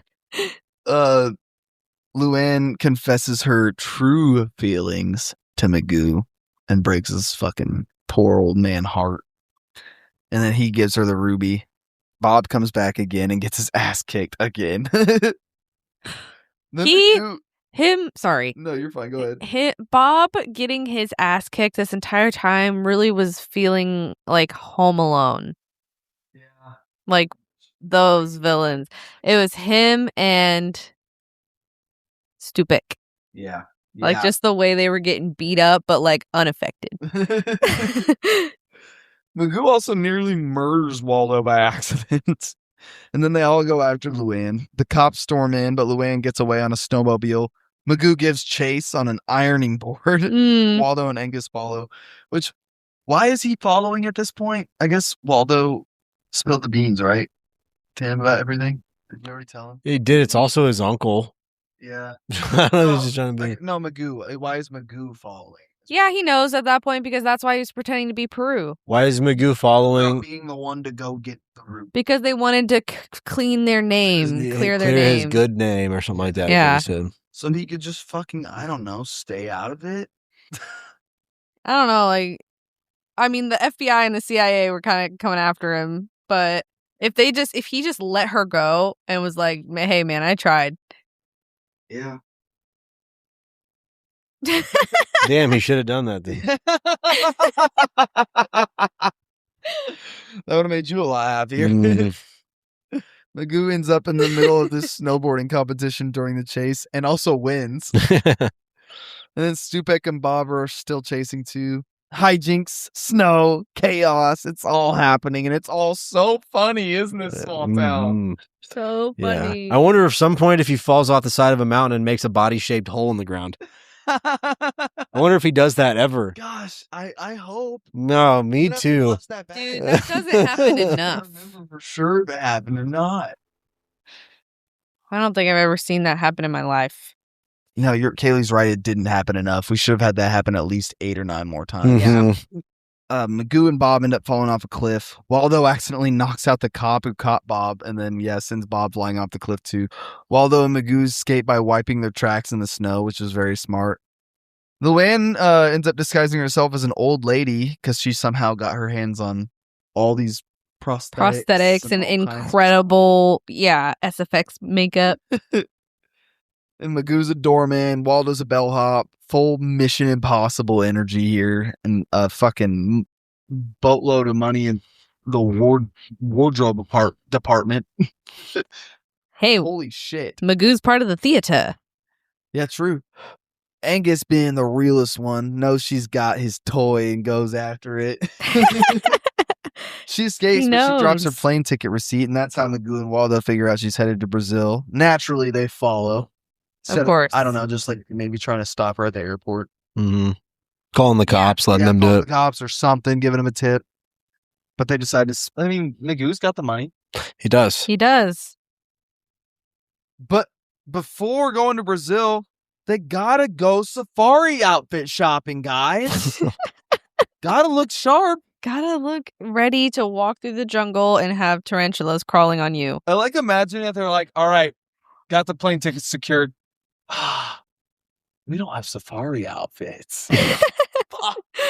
Want to go to the mall? In Brazil, Luann meets Piranha, who secretly orders her to be killed. Everyone's fucking crooked in this sumbitch. Mm-hmm. Meanwhile, Magoo deals with a baboon. Yep, that's all I'm going to say there. It's the scene with Magoo and a baboon. That is a scene. I'm gonna hit you with something. That is not that is not a baboon. That is a mandrill. Thank you, Teacher Smalltown. You teach. Yeah, they're very close to. They look like. I feel like they always have them in like pictures, not pictures, but like movies and shit like that, and like have them as baboons. Mm-hmm. Blame my research for referring to it as a baboon. No, that's fine. I'm not. No, you're coming for me. This mother. Oh shit! No, so because I thought they were called mandarins, but they're mandrills. So I had to Google what the fucking name was, but they're mandrills. I want to see a mandrill play a mandolin. A mandrill has like the colorful face and shit. So and baboons they do not. Colorful faces. Yes. Okay, yeah, that is just a common misconception. Yeah. Wow. But I feel like they have them in like Hollywood shit more as like, and put them in as baboons because they're like prettier looking. Yeah. That makes sense. Yeah. Totally makes sense. So Rafiki is Mandarin or Mandrill, yeah, Mandarin. Is a mandolin. Mandarin orange. Yeah. I love mandarin oranges. Cool. That's fucking fun fact of Smalltown for the week. Thanks, Smalltown. Thanks, Smalltown. Thanks, Teach. The guy with a massive suit full of cash. I was fucking crying, bro. The like 7 layers of $1,000 bills. Exhausted by the end of like taking it all off. He's like, holy fuck. And probably from carrying that much, like that had to be like, I don't know, 50 pounds of money at least. And they were $1,000 bills. $1,000 fucking I actually bills. thought that was very funny. I think that fits in with like the cartoonish vibe of all of this. True. Luann hands over the ruby to make the sale, and Piranha tells her to wait until after the wedding to finish the deal. And his goons are told to stay quiet. Well, Waldo gets caught. Magoo ends up in Piranha's tub and scares the fucking bride half to death and then narrowly avoids capture. Luann, before she can get murdered, ends up beating up all the mercenaries, takes some of the money. Yeah, that fucking high kick is deadly, dude. And then the most memeable part of the entire movie is when Magoo fucking reveals himself at the altar, ripping off the fucking, what are those called? And the veil. The veil, thank you. Because he accidentally made the bride pass out in fear. Yeah, I said that. Oh, did you? Huh? I'm sorry. I just said it very quickly. Okay. And then he snacks the ruby mid-ceremony. He says, "It wouldn't last. I never loved you." That was so good. He's so funny. Well, Piranha ends up they got Waldo lowering into the fucking what do they call it, Smalltown? I'm fucking pissed. Not Mandarin. Mandrels. Mandrel. Thank you. Mandrels. The Mandrel pit. And he Mandrel convinces pit. Magoo to give him the ruby, but then ends up letting Magoo be in peril as well. Mm-hmm. Then the cops end up storming the wedding.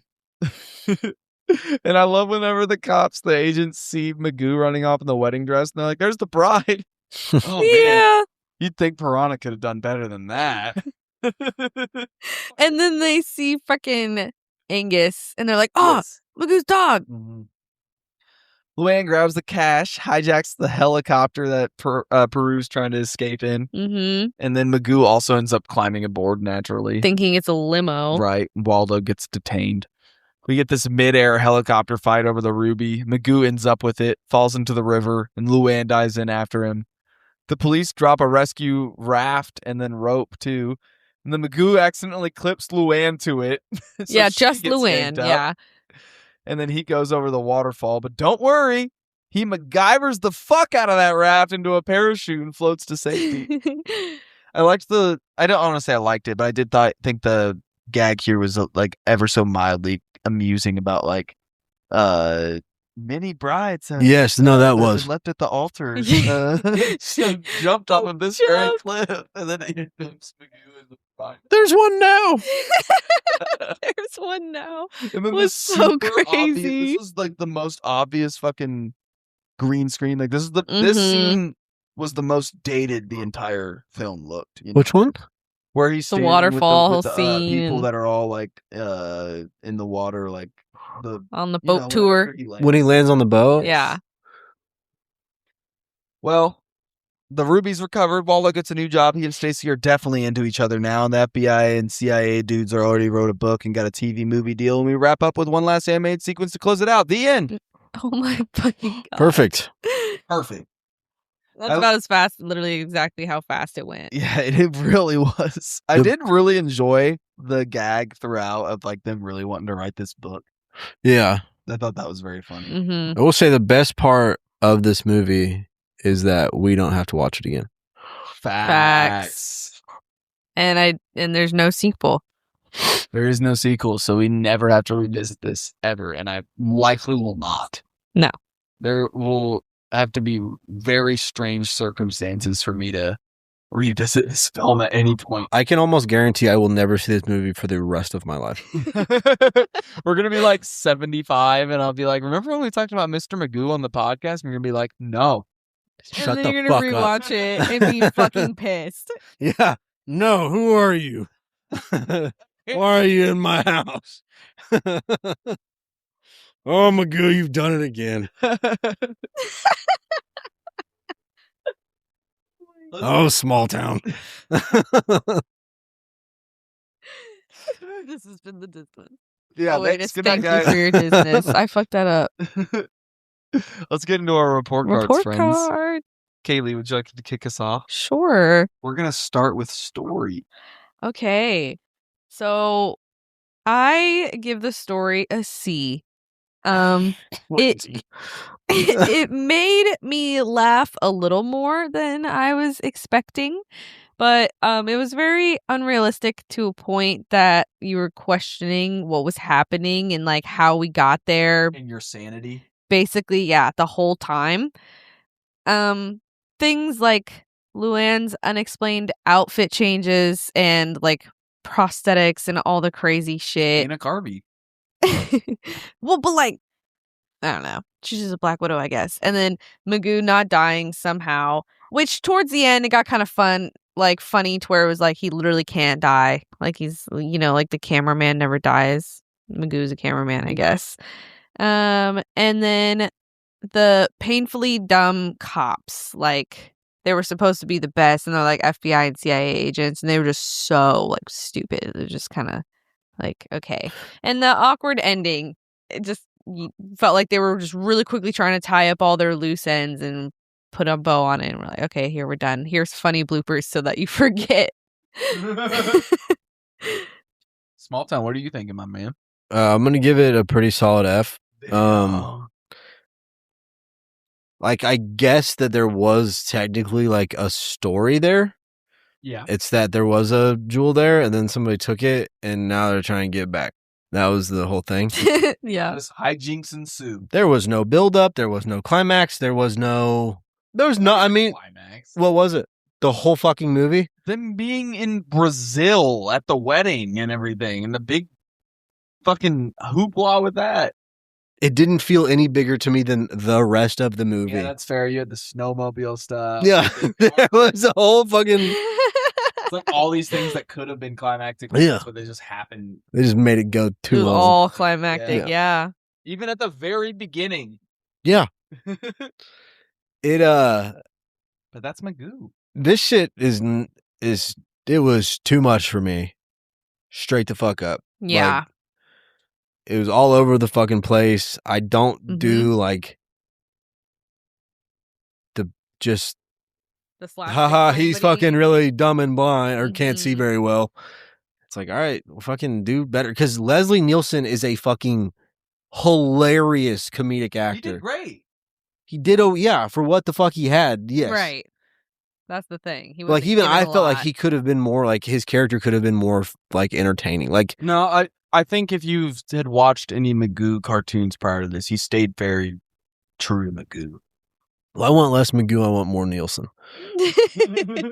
Go watch one of his other 200 movies. Watch Naked Gun. I get the story. Smalltown's gonna hate me. A B. Jesus fucking Christ. I appreciate the effort. Man, And I there's thought my definitely C was high. and there's definitely some fun stuff in here, but it gets real messy real fast. This movie moves at a frantic pace, and trying to juggle nonstop slapstick with a jewel heist plot that's full of twists and turns just gets really overwhelming at times. So much happens that it actually feels way longer than it is. They could have toned down the chaos just a bit. I kept thinking, watching and thinking, wait, where the hell are they even about to go? Yeah. But at the same time, like, Or where are they? I thought it never fell apart. Like they fucking stitched this together pretty well. It didn't ever like completely lack logic, and they did, like, if you laid this all out on a storyboard, it did follow from here to here to here to here. It wasn't excellent. It wasn't groundbreaking. I don't know. I feel like there were some pretty abrupt. Yeah, but it's a fucking stupid comedy. It's basically like I feel like you probably feel that way because it's a live action film with real people. Like, I think that's where a lot of this did. Like, we're like, that guy should have died because it's a real person, you know? But then we think of like that cartoons, you know? People fucking take look at Darkwing Duck and the original Magoo. Like, these people take these fucking death-defying fucking dumbles and everything, and they're just fine. 'Cause True. this wasn't reality. This was a cartoon with real people. True. Fair That's point. the way I saw it. And that's why I thought a lot of the chaos worked. And I thought this was just a thing where you had so much going on where it shouldn't have had any business working as well as it did. And I thought that it had a lot of really entertaining beats to it. And I get what Smalltown's saying, but I do think, it did technically have a climax. And you're right in terms of the craziness, but it did technically have a climax in terms of like, this is the big buyer and all the cops are here now and we got the waterfall and I don't know. It did feel like very grand and fucking over the top and ridiculous extra compared to like earlier on in the film. Mm-hmm. Which I just also felt like it never got like too fucking stupid. Like it definitely made me like ugh at times, but I thought that they shockingly for the reputation this film had did a pretty good job. That's my personal opinion. Period. What do you give characters, Kaylee? So I also gave the characters a C. I just felt like they were very stupid and like one-dimensional. You were talking about Waldo earlier and his cute smile. He does have a cute smile, but he has this like weird, clueless look on his face. Like it literally looks like there's no thought behind his eyes, and that probably was intentional, but it bothered me. I didn't like it. Because like other than that, he was like likable and yeah, sure he was cute, but I don't know. And maybe that's just like me personal thing, but yeah. And then also like there was that look in Stacy's eyes too. Like I don't know, they were just very airy. They had those weird like dumbfounded like wide eye, like just huge smiles. Yeah. Single brain cell working as hard as it possibly can. I don't know. It just irked me a little bit. And like the cops, like I said, were just like that. Jordan said he likes that kind of comedy. I think I feel more on Smalltown side where it's just not for me. A lot of it did not hit. There were a couple moments. Not the stupidity, but the slapstick of it. Like whenever fucking Bob got caught on the little like water wheel deal, and he's See, like but, like- scrambling on for life. Like I thought that like that type of stuff is very funny to me. And that's totally but fair. I grew up on Three Stooges and Yeah. stuff like that. So I'm a big Everybody fan has of their own that type shit. of humor, you know, Absolutely. and comedy and all of that. I did feel like Magoo was the funniest part of this movie, and that was probably, definitely Leslie's doing. He just had, it wasn't even necessarily his jokes, but just like I don't even know, the way he delivered it. And like whenever he was singing, I thought that was cute. And he was just so happy and aloof. Smalltown. I'll give the characters a D, and that's only because I liked Leslie Nielsen a lot. And I liked, and also Angus. That's a fucking good dog. Yeah, facts. Oh my God, I forgot. I loved And him. as well as Jennifer Gardner was hot as fuck in this movie. Yeah, she gave you that tingle. And the lady who played Prunella / the other name she had Luann. was really hot. Yeah, Luann. She did a good job at being unlikable. Other than that, I didn't like you said, Kaylee. Well, like, it was really hot. I would have fucked Cloquet. No, like the characters were very like just like they felt very flat. Like there wasn't a ton to them, and I don't know how much you could have done with them. You know, I think it's funny that they had like whoever the directors of the FBI and the CIA or whatever the fuck they were, Mhm. just agents.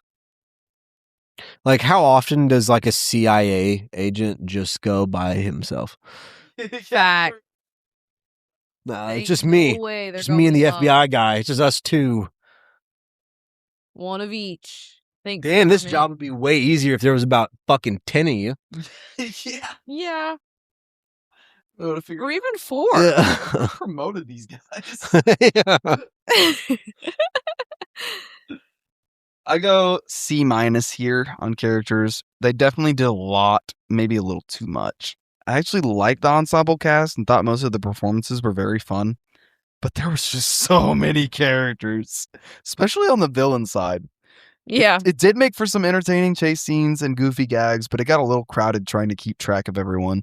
That said, I'll give them credit. They did a solid job giving each character distinct traits and personalities that actually worked. And I think what you guys had a problem with, I think goes hand in hand with what I was talking about just a little bit ago, with this being a fucking cartoon, but with real people. Right.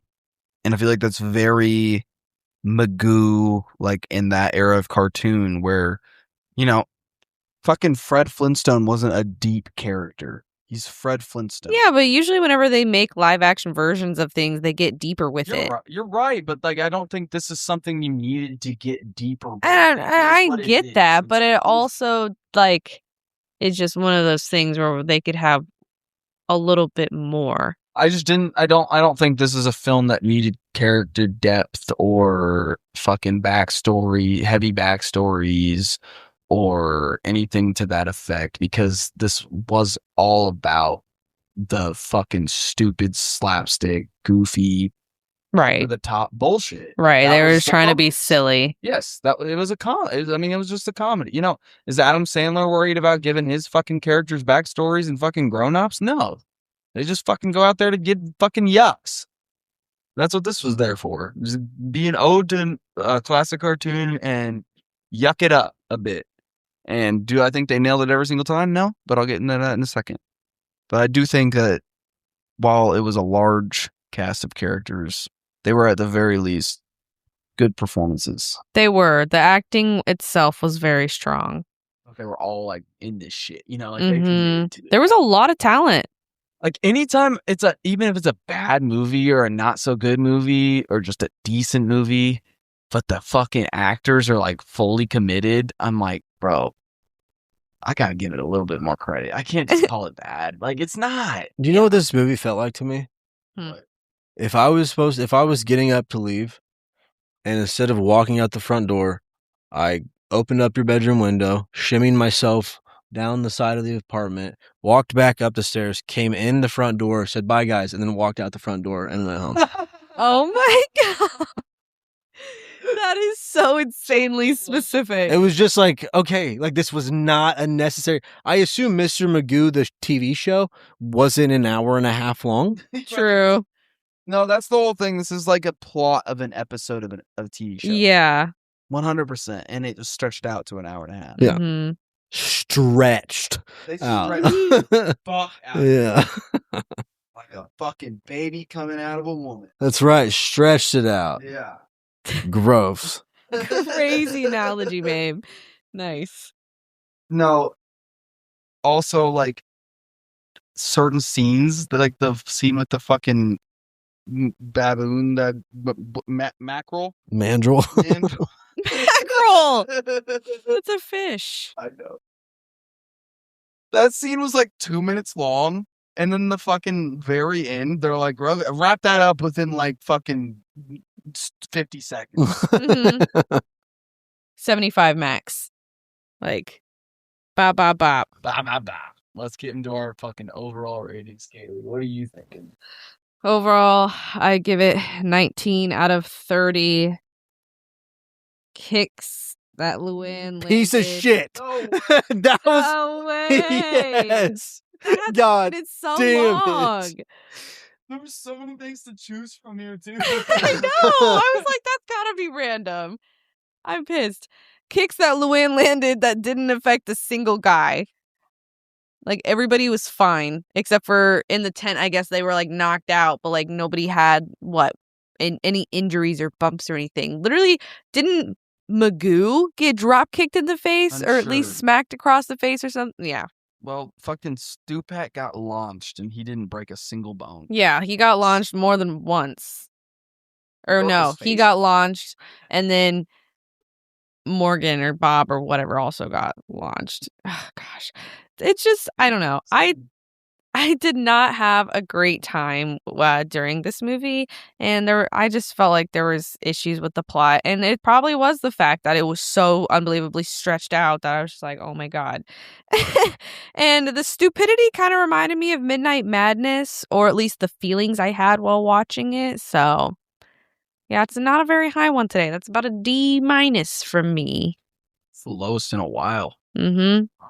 Smalltown, Dolltown.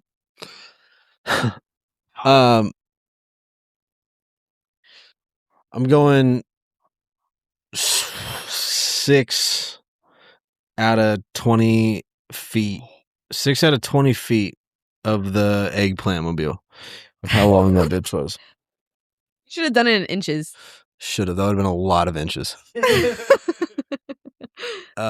I was not a fan of this movie. just not my kind of thing.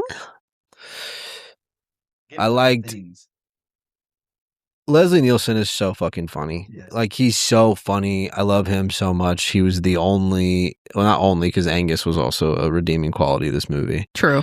It makes me want to watch some of his like low budget parody shit because For sure. it's all very stupid but like funny because he commits to it. Yeah. Yes. I love a motherfucker that commits to the bit. And then big shout out to Jennifer Garner for being so hot. In 1997. She's still beautiful. And they were glossed up the whole time. Yeah. But god damn it.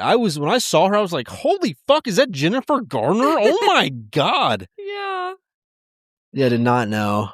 I guess that's really all I have to fucking say, man. It's just too much for me. I couldn't I could literally picture the frustration on your face while watching this. Mm-hmm.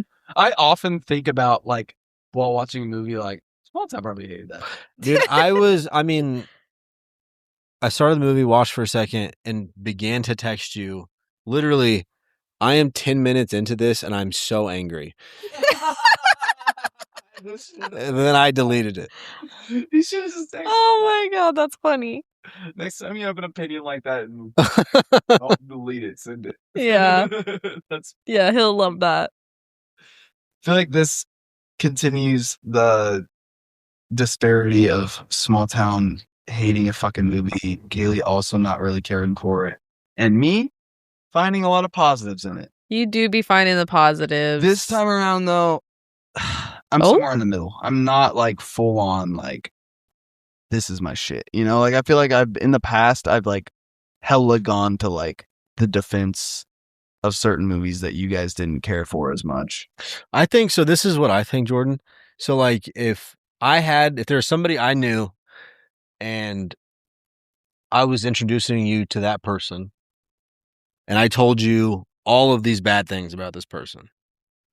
Okay. Or like why I don't like this person, yada, yada, all those things. Most people would go, when they met them, they would key in on all of those things. Uh-huh. You go, well, what are the good things about this person? That's how you are. And that's honestly a fucking really good thing, you know, like Yeah. as a whole, but It's so funny, Smalltown, because I do that more with film than I do people. yeah, people fucking suck. Well, people Especially at work. people are fucking evil with good qualities. Every single one of us. Maybe not evil. We're all bad. We're all capable of terrible, terrible Yes, things. we are capable of terrible things. But we all have also done terrible things. And now on different scales. Yeah. I'll say that. Like I killed three. To the terrible. I killed 3 fucking kids in Taiwan. I'm not that bad of a guy. I gave to charity. I but, like- donated to Black Lives Matter. Come on. Right. I was gonna say, but did you drop the bomb? No. He dropped that Dunton, huh? The bar's pretty high. Hey, don't drop that. Da, da, da. I think this movie deserves some fucking credit. I'm not gonna fucking say that it's a fucking great comedy or it's a comedy that's worth revisiting. It's not. But Yeah. for it to have a 9%, I think that's pretty fucking ludicrous. I think maybe a lot of it has to do with the controversies at the time. I think maybe a lot of it has to do with comparing it to the source material. I think a lot of it has to do with slapstick comedy just being very outdated, even in the 90s. Like, but at the end of the day, I actually enjoyed most of this. And I honestly thought it was way funnier than it had any right to be. A lot of the fucking slapstick actually like genuinely landed for me. It had that chaotic cartoon energy that I've been talking about. It worked more often than not, I thought. And Leslie Nielsen slid right into the Magoo role perfectly. That he did. He's got that deadpan, clueless charm that fits the character to a T. Yeah, it definitely got grating at times, like we've talked about. And there were moments I was like full on like groaning. Like I think Kaylee remembers me audibly groaning a couple times. But I still appreciated what the movie was going for. I thought it was a fucking solid homage. It's loud, it's fucking silly, and it kind of knows exactly what it is. So with that, let's get into our favorite segment here on the Disness. Ladies and gents, it's time for Pimp of the Week. I think this one could be said on 3 because I think we all have the same answer. I was literally thinking the same thing. 1. Excuse me. 1, 2, 3. Angus. Boom, bam, bop, baby boy. Obviously. Boom, bam, bop, bow. Yeah. Boom, bam, bop. Bada boom, bam, bop. Pow. That and Ain't Nobody Got Time for that was my shit. Ain't nobody got time for that. Like slightly early days. Dude, yeah. 2010 to whatever it was, you know. So have we really talked about Angus at all being the We pimp? talked about Angus, but he was the fucking shit. Looking out for Magoo always. Yeah. Literally. Back like a motherfucker. Literally looking out. Literally. Yeah. What did you feel like were his biggest qualities? He was the only like helpful fucking cast person, period. Person? Being. Yeah, I mean, he had the most competence for the least human. Yeah, why was he one of the smarter? Right. Right. Or the smartest. Yeah, because arguably. he knew what was going on the entire time. Yes. He kept trying It was to give fucking it to him. Magoo that was like, "Oh, you want to play fetch again?" Yeah. Like, Yes, hey, bro, he you got don't that have shit- to see. You don't have to see to feel that's a fucking rock. Yeah. Like, you're throwing this pointy object for your dog to... That's a really Chew hard and tennis fetch? ball. Like, Yeah. what the fuck? He also doesn't have feeling in his hands. Smalltown. That's Oh, fuck. I didn't even see that disclaimer. People who don't have feeling in their hands still have a right to a successful life and career. Does anybody question that about blind people? Like, ew, you're blind, gross. Like, I don't think that's a fucking... You don't like, deserve can you play in children. the major leagues? No, you can't. Unfortunately, you just can't. No, imagine watching this film and being like, shit, blind people can't do fucking shit. They don't deserve rights. Yeah, that's the takeaway from this film.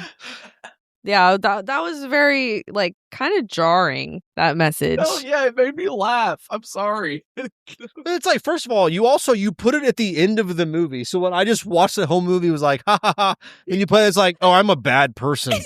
It said in the article I read that it was at the beginning of the movie. So maybe it aired at the beginning whenever they first premiered it. And now they just threw it at the end. I don't know. Yeah. Yeah.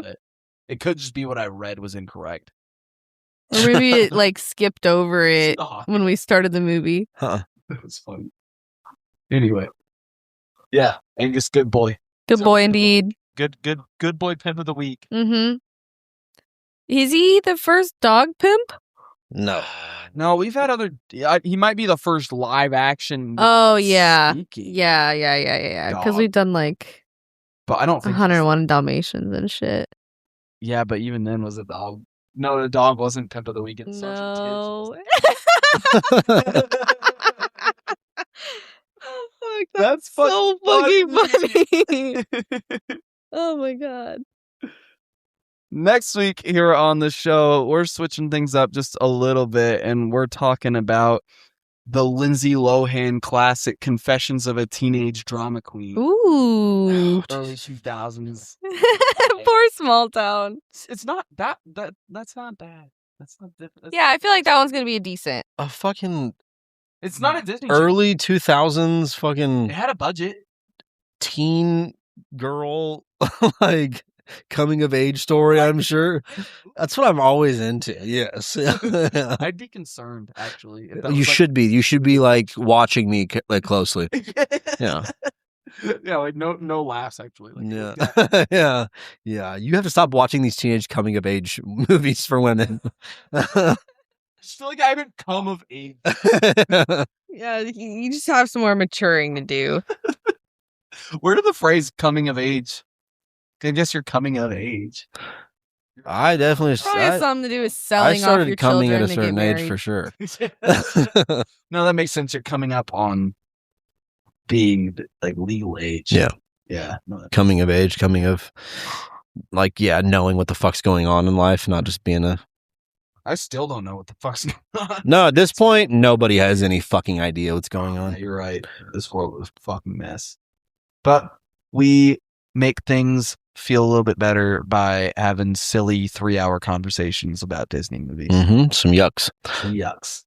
Thanks for joining us for the yucks this week, guys. Make sure to join us next week for some more fun, more Disness action. With that, though, I've been Jordan Bass. I'm Kaylee. Still Smalltown. Thank God. I was worried. Every You're starting to week. look like you're turning into like a werewolf. Thank you for joining us. Make sure to be back next week, and I hope you have a hell of a night. Thank you for your business. I would have fucked Cloquet.